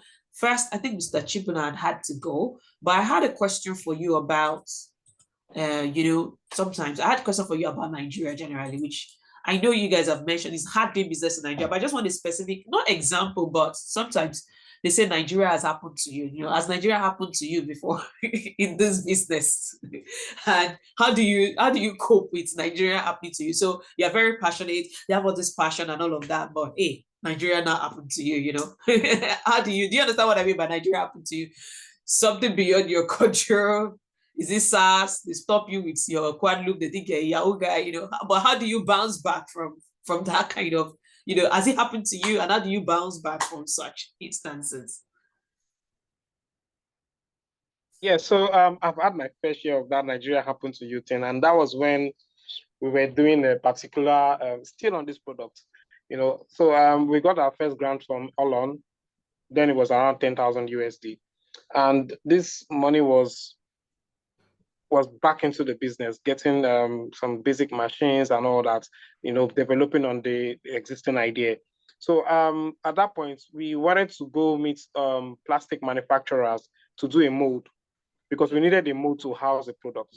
For it to look very neat, you need a mold. Like this remote control here, it has its own mold that makes it to look like this. So it's called injection molding. So I went to some companies around Ikeja. We have some factories around Ikeja here. Most of them are like, they don't do prototype. What they do is mass production. Some of them will be like, we don't even do all this kind of thing. It's like very complex. They do business as usual. They do chair, they do table, they do cooler. People like Eleganza. And these guys are not ready to innovate around that. So I was like, who do I get? So on one platform, I met some guy, and the guy was like, he does this, he does that, he does all these things, and he showed me some sample, and he actually sent me an invoice, and I paid him. I think then I paid him 500,000 naira. 500,000 to do some samples. And this guy kept collecting more money. He was telling me that he doesn't have diesel. After I've paid you money, I'm not telling you don't have diesel. I'll not pay extra 65. He said pay 65,000 for diesel. I will not buy diesel. You're not telling me, you don't do this one. Things are going up in the market. Just giving me all these Nigeria happen to you shenanigans. Then I was like, okay, no problem. Shall just send these samples to me, the ones you've done. He now showed me the thing in on his phone, now send me pictures. Oh yeah, send it to me. He now tell me that before you can release this thing to me, I have to place another order for 1,000. Imagine that kind of thing. Initially, we had an agreement for 50 pieces and you charged me. And now you're telling me that I need to place another for one. Where will I ever see money to pay for 1,000? So that's a Nigeria happened to you kind of case for me, because at the end of the day, this guy refused to release those items to me. It was really, really difficult. At the end of the day, he just had to say, like, he just gave me like 1 or 2 samples. And when I even saw the thing, the enclosure was like it's like a fragile egg. Once it falls on the ground, it breaks and it scatters. So we can't really go with it. So I lost the money. I wasted time. I had typhoid and malaria on that period. typhoid and malaria just hit on me because it stressed me to the core. So that's a clear case of Nigeria happened to you kind of thing, but we bounce back, yeah. Yeah, you bounce back, exactly. And I think why I wanted to share that is because sometimes, we're not saying that, people are not going to face challenges and all of that. You're going to face challenge. Sometimes it is traffic. It can be a whole day traffic that just ruined. You're supposed to meet somebody, they're supposed to get a deal. The person was in a good mood. Maybe they were in a good place. You're going to meet them, and then you never got to meet them. They actually traveled, and then you never got to see them. And then next time they're like, oh, maybe I'm not really sure anymore. They didn't invest. You get, so there are a lot of things that sort of happen to people, and somebody said what you ordered versus what you got. Exactly. That's a case of that. So yes, and I think those are some of the okay. All right, somebody is asking a question. Is there any fast prototyping business, injection molding, transforming in Nigeria? So yeah, how did you now solve the problem? Yeah, so we didn't go with that kind of enclosure anymore. So that's when we now got to EEIA, and we now had to do with some brainstorming with some other guys, because we have Israelis there in EEIA. So they bring in Israelis from their country down to the fair. So we did a lot of design thinking and research. That's how we now find out a way to use CNC laser cutting and other kind of machine technique to build our enclosure today. Okay, all right. But are there injection molding companies apart from this shady guy? Yes, they are, but most cases, these guys don't take up they don't take up small yeah, they are not like innovative. Yes, they prefer to do big orders, and they prefer to do business as usual. Things that when they roll it out, they have people that are coming to take it to Ibadan, take it to the north, load it in containers or load it in big truck. They are not ready for your idea. Are you talking money? Okay, please go. Okay, wow, brilliant. I think that there is a whole lot, and like I said in the beginning, one of the reasons why we do this is I see that, people have this passion and all of that. I think it was Mr. I think it's Ajala, I'm not sure. Mr. Shegun there was saying to us that he had left some projects and all of that. We hope, one of the reasons why we have this is we hope we can motivate people and to actually show people doing it, And so if you have this passion and all of that, you feel like you can do something great, please go for it. Go for it. There's a lot to be done. I don't know if anyone has any other question for Mr. Dozier before I go to the next thing on the agenda, but it's really been, you can see that it's not like it's really, I'm sure it's really fulfilling for him, right? And but it's not like it is a road that doesn't have. Mr. Shegun, okay, let's see if your network is better now. So Mr. Shegun Ajala, please unmute yourself and speak.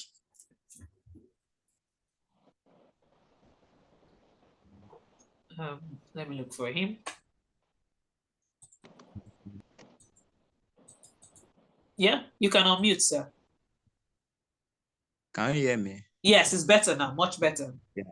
Yeah, thank you. One of the challenge I have, it's just an advice. I want advice from him, not a question, right? Rather, okay. I am a type of person that have a passion, a particular thing, and I've been working on that particular thing for so long.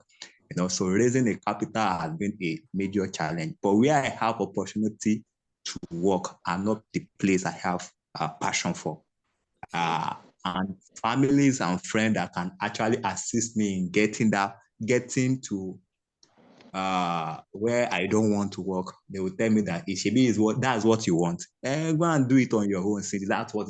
So in that type of situation, how can I stay true to be able to achieve that my passion? Thank you. All right, Mr. Desir, over to you. Yes.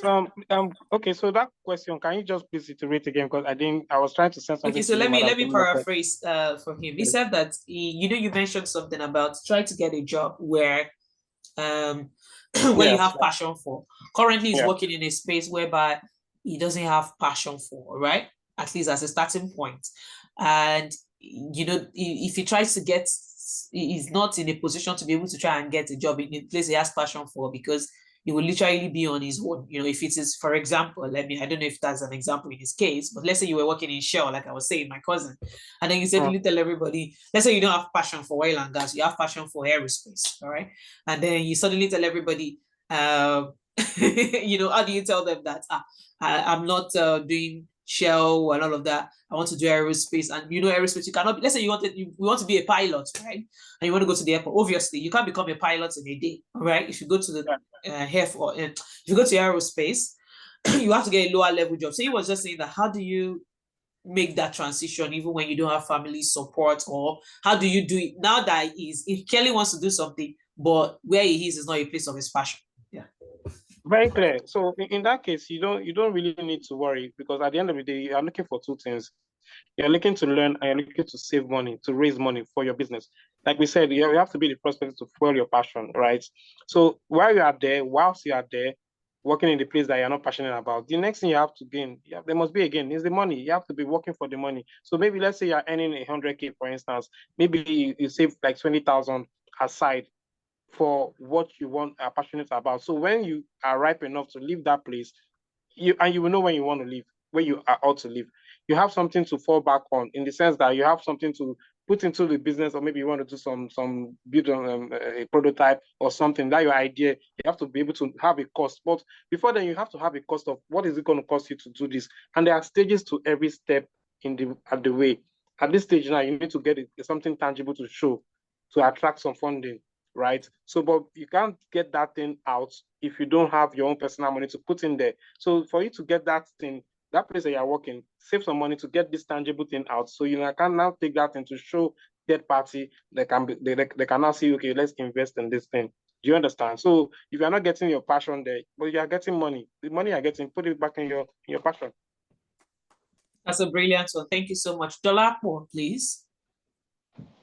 Yes, there was a question in the comment section. The person was asking, what challenge did you face more reaching out to people, to the public, and how did you overcome them? And that's okay. Okay, reaching out to the public, or reaching out to who Yeah, exactly? so what challenges did you face when you were reaching out? What challenge did you face more reaching out to the public, and also how were you able to overcome them? Okay, so for me, I'm not really a speaker person. I thank God after COVID, we had to be taking classes online, doing pitching online. But physical pitch, it was going down that route, I wouldn't have been better, because I don't like to stand in front of people and do some mic talk and everything. So part of my challenge was public speaking. But when COVID came and we had to jump on Zoom and everything, so it was easier for me to sit at the comfort of my house, like I'm doing now, and talk to people, than staying in a stage where you have people, a lot of people, So that's one of the challenges I faced. And also is the one that has to do with having to make people believe in what you do. Well, of course, you have to be the one to believe first before you have to next person to believe.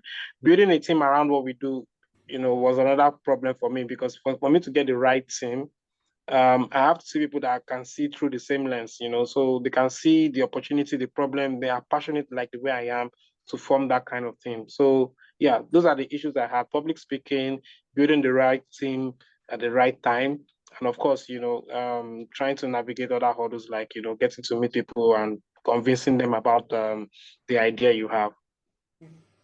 Okay, that's great. Thank you so much. I think one question I wanted to, you mentioned on it, and I know Mr. Chibuna mentioned on it as well, is that, when you start your idea and all of that, most times people begin to come on board. Sometimes you're able to get grants and investors and all of that. Can you just, shed a little bit more light on that? Not any promise, but just what the experience has been. Like, you start to get, is it a thing about sustainable energy, so that people are looking about it, or is it that opportunities, investing and grants are generally available for people? Okay, so the world is moving very fast. So at some point we're in the fourth industrial revolution. I think now we're heading to the fifth industrial rev, right? So, and the fourth industrial revolution had some things at coined to it, like 3D printing, what's it called?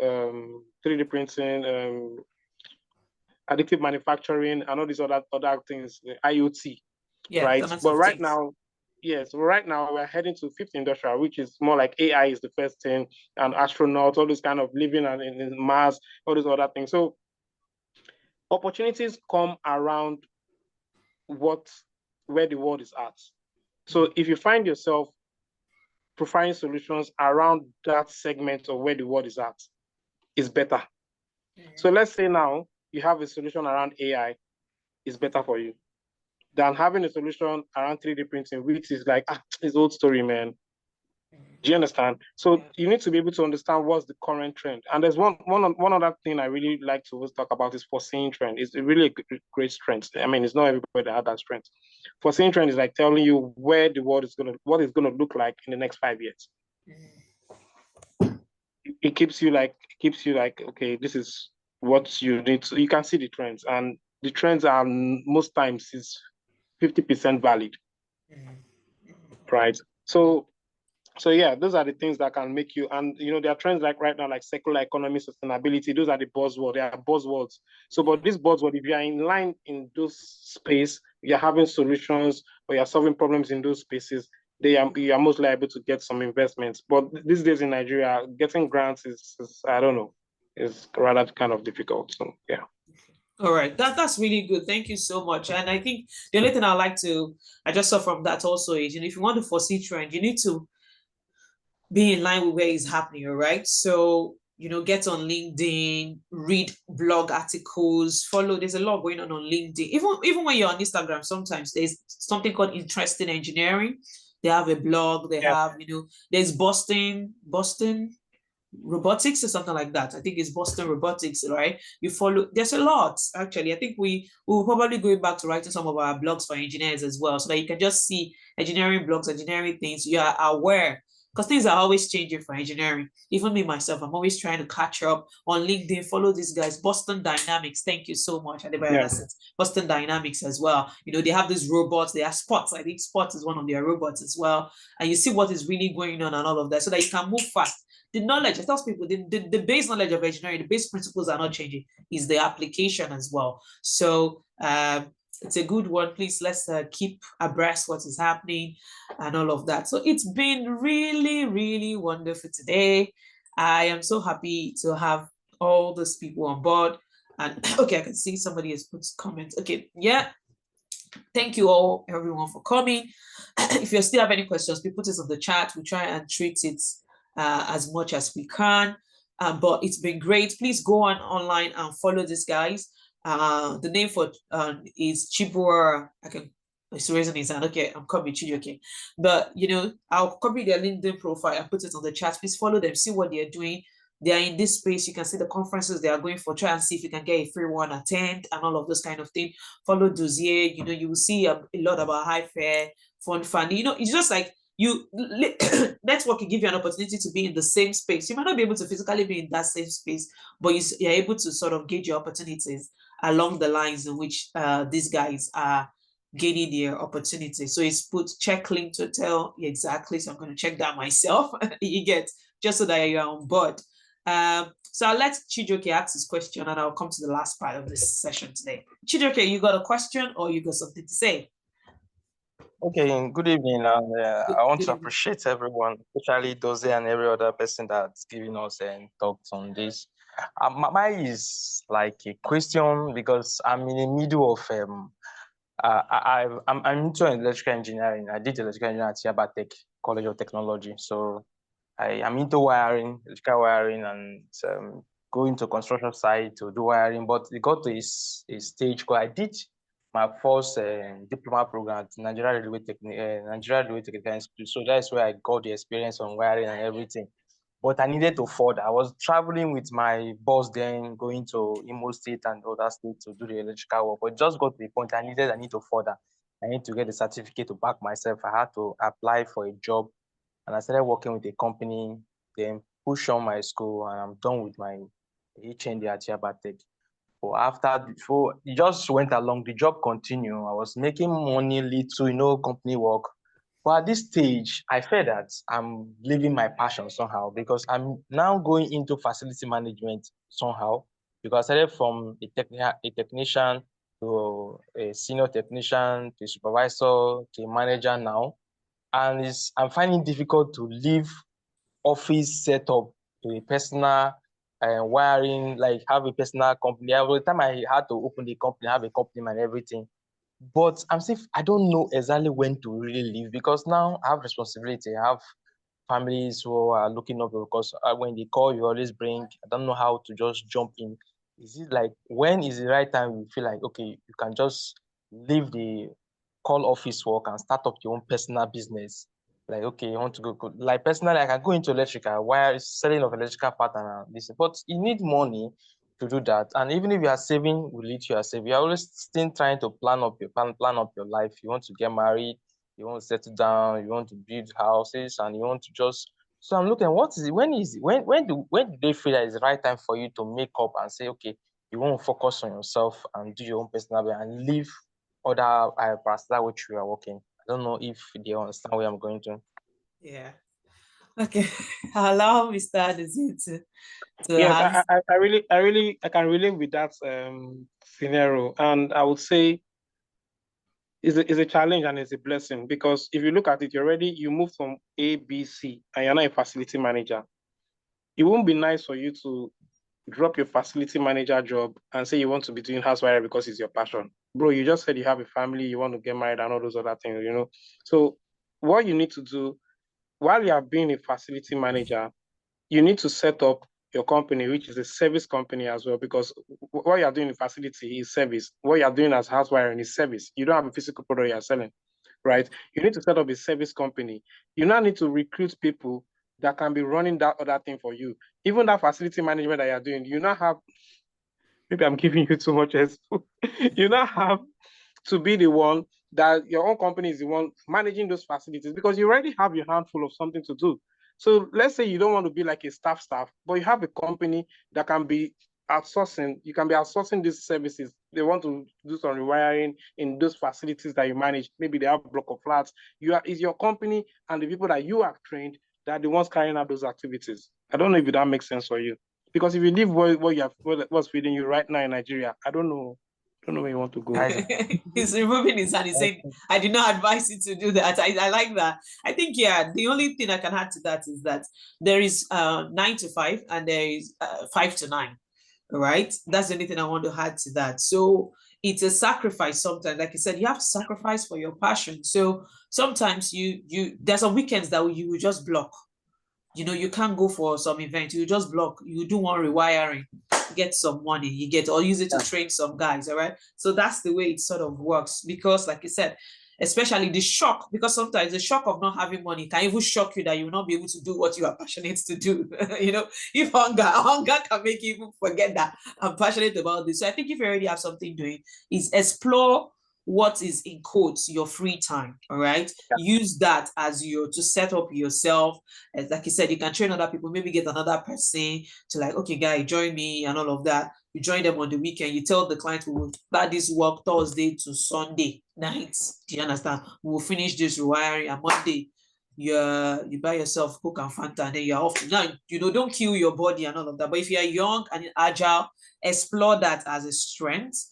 To use that to do that. And you know, the thing is that nobody can actually tell you when the right time is to leave, because the way these things burns us is different, right? Sometimes somebody can just do something at work, right? If it is really a work that you don't like, and you will just be like, okay, that's it. Today is the last day I'm really, really fully engaged at this, all right? But the reasonable thing to do is to have been planning. Somebody said if you want to leave your work, you need to at least be planning for 6 months. Don't let it be a sudden decision. Plan reasonable. This wiring work, you might need 1 or 2. People are not really paying. You know, there's so much competition in the market. But I even want to upscale myself so that I'm not doing wiring for maybe houses, or I want to do wiring for companies. You know, I want to do. There's so many things. There are access card, or is it access card for secured venues? There's so many things. So you can begin to like look at it. Okay, what is, because you're already in facilities? Because I know somebody that does access card actually. It is still wiring. But it is access card into all these secure server, bank servers, and all of that. And you already have facility management. You see how that thing leaks like that. You see the transition there. So you might begin to look at it, just begin to have a strategy, begin to build it, pray about it a lot as well. I mean, Christian God will give you inspiration as well about what you want to do. So sometimes there is a crossover. You might not need to leave. And also there's sacrifice as well. You need to sacrifice your own time, your 5 to 9, or I don't know how long, you know, traffic, or maybe it's 8 to 12 midnight, or it's every Friday night. You're just there. You're just thinking this is what I want to do. You're just wiring. Okay, maybe some people want to do their own wiring. I'll do it for you half price. See how you feel after it. Because after all these years as well, maybe because you're not a facility manager, your body might not even like the labor intensiveness of wiring or something like that. So you need to test it. Test, even if it is not a physical product, you need to test the market, test your experience, test if you like it, and then begin to build along in that direction. So I think that's really great. But yes, everyone is always, trying to make decisions about what's the best thing to do right now, and all of that. There's no perfect timing per se, but there are indications that really can help. Wow. It's been great here today. And I cannot say thank you enough. We only imagine when we set up things like this, and we hope that it can be a blessing to others. And like I said, I don't feel like as engineers, we don't get this opportunity, right? What we get is the YDX, and it's great. But it's not like some of these things, some of the life lessons we've learned from these people today cannot be quantified. You see what I said after I said this? I'm like, maybe you should write a book. I think maybe every 500 level or whatever 400 level engineering student should actually get it, because sometimes we're looking at life like life holds us, and so we don't start to do what we need to do early. We spend all our NYC, we use them, we clean out, we just enjoy. But maybe if you write a book and somebody sees it, they can begin to save some of those money before they start working and start to do something. Some people teach during NYC and they spend the remaining hours just wasting it, right? Maybe their location is not even Lagos. Maybe there's somewhere like, let me put it like a where by 30 minutes you're already back home as a teacher. 3 o'clock you're already back. All right. But they are waiting to the real of not making use of that 1 year. All right. So I feel like the way you structured what you've told us today, I really love it. And if you write a book, let me know. I will be one of the people to patronize it. So a couple of things I want to say before we leave. We're going to be sending it out, because when we send it out, feel it. We have please, first of all, help me say thank you to Mr. Dozier in the chat. First thing first, help me say thank you to him. I just wanted to say what I've put their LinkedIn profile there. Go on, follow them. But please, if you've really learned anything today, please, I want that thank you in the chat. Thank you to these people for sparing their time and really coming over. Please, I want to see the thank you in the chat section there, please. So the other thing I want to say is that we have a number of things that we do as Engrealities, and you can go online, read more about us. I'll put our website in the chat shortly. You can go on to our website and read a bit about us. But we also have things that we roll out. We have a engineering survey out at the moment, and we're going to send it to you in an email. It's just a link. We just want you to go there, fill out that survey. It's anonymous, so it's going to ask you for your salary, how much, where in Nigeria you are staying, and all of that. We just want to build a picture about engineering in Nigeria, right? We just want to build a picture about engineering in Nigeria so that people know what to expect. Some people are finishing uni, they want to know how much does it even cost. We don't even have a scale. If you ask somebody, it can range from 40,000 to 400,000 people's salary per month and all of that. How does even the government themselves, how do they pay engineers and all of that? So we just want to try and do all of that so that we can get a white paper out, so to speak, and then we can have this data that is there. Also, we can begin to show, like Mr. Dozier said, you need to know the trend. Some of the engineering courses probably need some refinement as well. Where are people? What did they study? What are they doing? Do they find it relevant? So yeah, we have about 10 to 12 questions in that questionnaire. Please fill it. It's totally anonymous. We just ask for your name as an identifier, your first name. So in Nigeria, we all bear so many first names together, so we can't really locate you from that. So please, it's very anonymous. We're just trying to get that data. Our goal is to get 1,000 people to respond to that. The second thing I want to say today is every year we have a mentorship. And we've done 3 already, and we're going to do 1 this year. It's going to come up maybe in the next month or so. We're going to send the email, and when we send it to you, if you're interested, apply. We can only take 25 people. You're welcome to apply, whether you're a student or you're a young professional. We have a set of mentors, and every year also we also ask for people to mentor. So it's a two-way thing, all right? If you want to, we'll send an email out for mentors, and we'll also send an email out for mentees as well. And then we now we try to match them. It's a virtual one, but it's been very effective, very, very effective. All right. And I must say that I myself, I'm really proud of what the mentorship program has really become and how it has really helped people. All right. Okay. So yeah, Owenosa has put our LinkedIn profile there. Thank you so much. Owenosa now works with us on our team, and she was one of our very, very good mentees. And she did a mentorship she had a mentor from Slum BG, and then she ended up doing IT placement in Slumbedia, and she had a good experience, and she just recently graduated. So we are so proud of her. We're so proud of everyone. I could see one of our star students here as well. I don't know if he's still here now. Okay, he's left already as well. So these people get mentorship.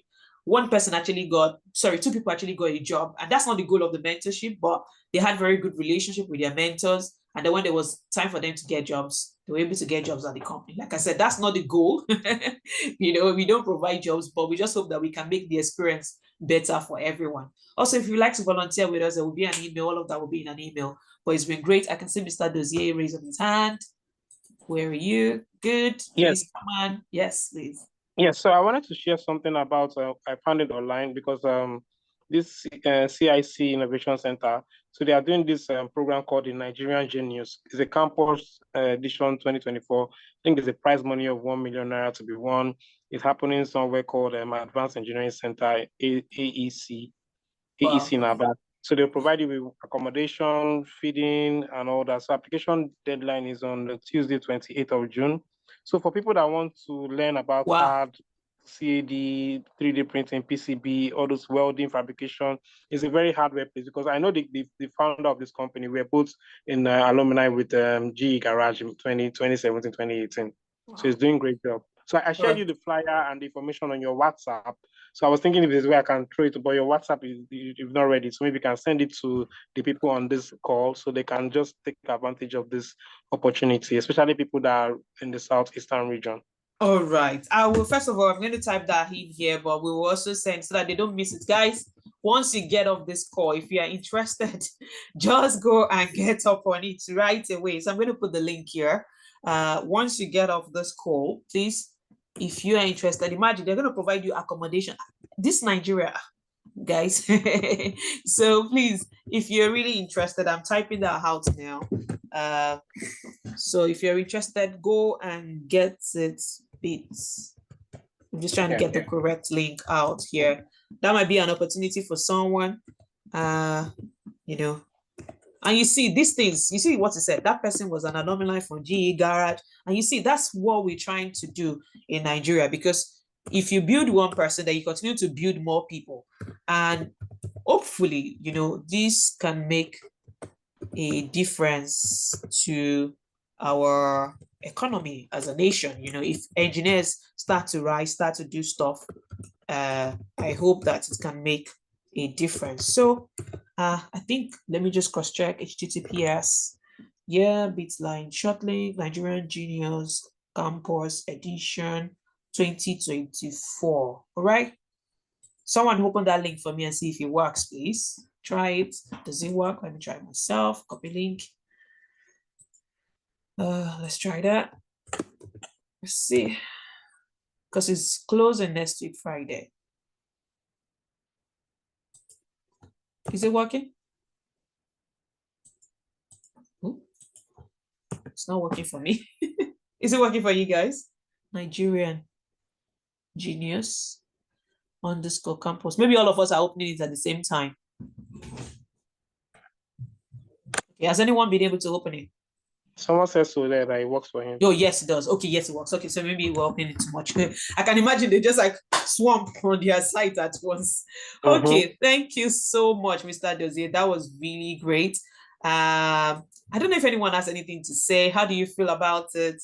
Engreality, how do you feel? Do you like this? Would you like us to do more of it? What do you feel? Let's see some feedback before we go. Okay, yeah, I can see Owenosa has also put the form, our form in the chat straight on. So please, you can go and fill that. That's that form is, I'll just put that form you see is from Owenosa. That's our, please just open it on the tab on your phone as well. That's our questionnaire that we've put out there for engineers in Nigeria. We're hoping to get 1,000 people to fill it. That will just give a better spread. You know, you can randomize the data better. You see what people are doing, what they are earning at different places in Nigeria. Okay, anyone?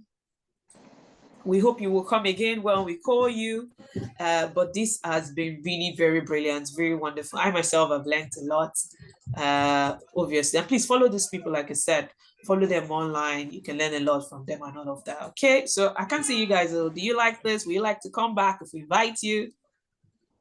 Guys, I'm yet to see. Is this good? Should we do it again? Somebody said, of course, of course, of course. Mr. Shegun is raising a high. Okay, you can unmute. Of course, sure. Okay, yeah, let me hear from more people. Personally, I really appreciate the program, and I thank you for the privilege and the effort you are giving for us to be able to gain and be inspired as well. And also want to thank the person that introduced me to this program, engineer. I think is one of the engineers I reached out to on LinkedIn. He was the one that referred me to the program, and today I'm really blessed. I just reached out to him randomly. He was not really person, just eager that I want to, I want someone to help me out with what I'm actually passing through. I need a mentor. I need to share my burden, my heart. And today I was actually blessed. And it was a time. It was my time. It was not a waste of time. Oh, thank you so much for that. Thank you. Thank you so much for that. We're so grateful. We are so happy that it can make a difference. And thank you so much. Without these people's real life experience, we're learning, they're living their lives, doing everything, and we're learning from them. So thank you so much. We want to say thank you. We leave the links up. Anyone else want to say anything before we say our final goodbye? I want to just acknowledge the presence of my team here. Please, can you give a round of applause to, it's not just me. We have Oluwakemi Adu, all right, from our team. Please give her a round of applause in the chat. And also we have Owenosa We're here as well. And also we have Boluwatife as well. So please, can we get resource for people in civil engineering next time? Okay, we'll see. Let's see. We're just looking for people that are doing the business in Nigeria, making it relatable. You see, the today's was relatable. So if you find somebody that is in a relatable experience, yes, obviously, we will do something like that. All right. And if you ever see anything, please tag us on LinkedIn. If you see something that you feel like we should know about, you just put at EEIA Engrealities. You can tag us. I'll send you an email about how to tag us as well. We want to be aware of these things, spotlight good work as well. And also, we also like to spotlight engineers, all right? We like to see what you're doing. Sometimes we have our Instagram engineers in Nigeria, because people don't really know engineers and no role model. Ask them, oh, do you want to become a doctor? People say, I know this doctor, but ask them, do you want to become an engineer? They don't know. All right. So thank you very much, everyone. It's been a great one. Oh yeah. So Mr. Desir said, hope to do this again till then. Stay creative. Somebody said, can I get a video of the meeting? My network was bad. Yeah, you're gonna get a replay. We're all going to get a replay as well. Thank you so much. It's been great. We have 30 minutes back, but it's been really wonderful. And yes, thank you so much, everyone. Have a wonderful, wonderful evening. It's so great to have been able to speak to you today. All right. Bye. Bye-bye. Bye.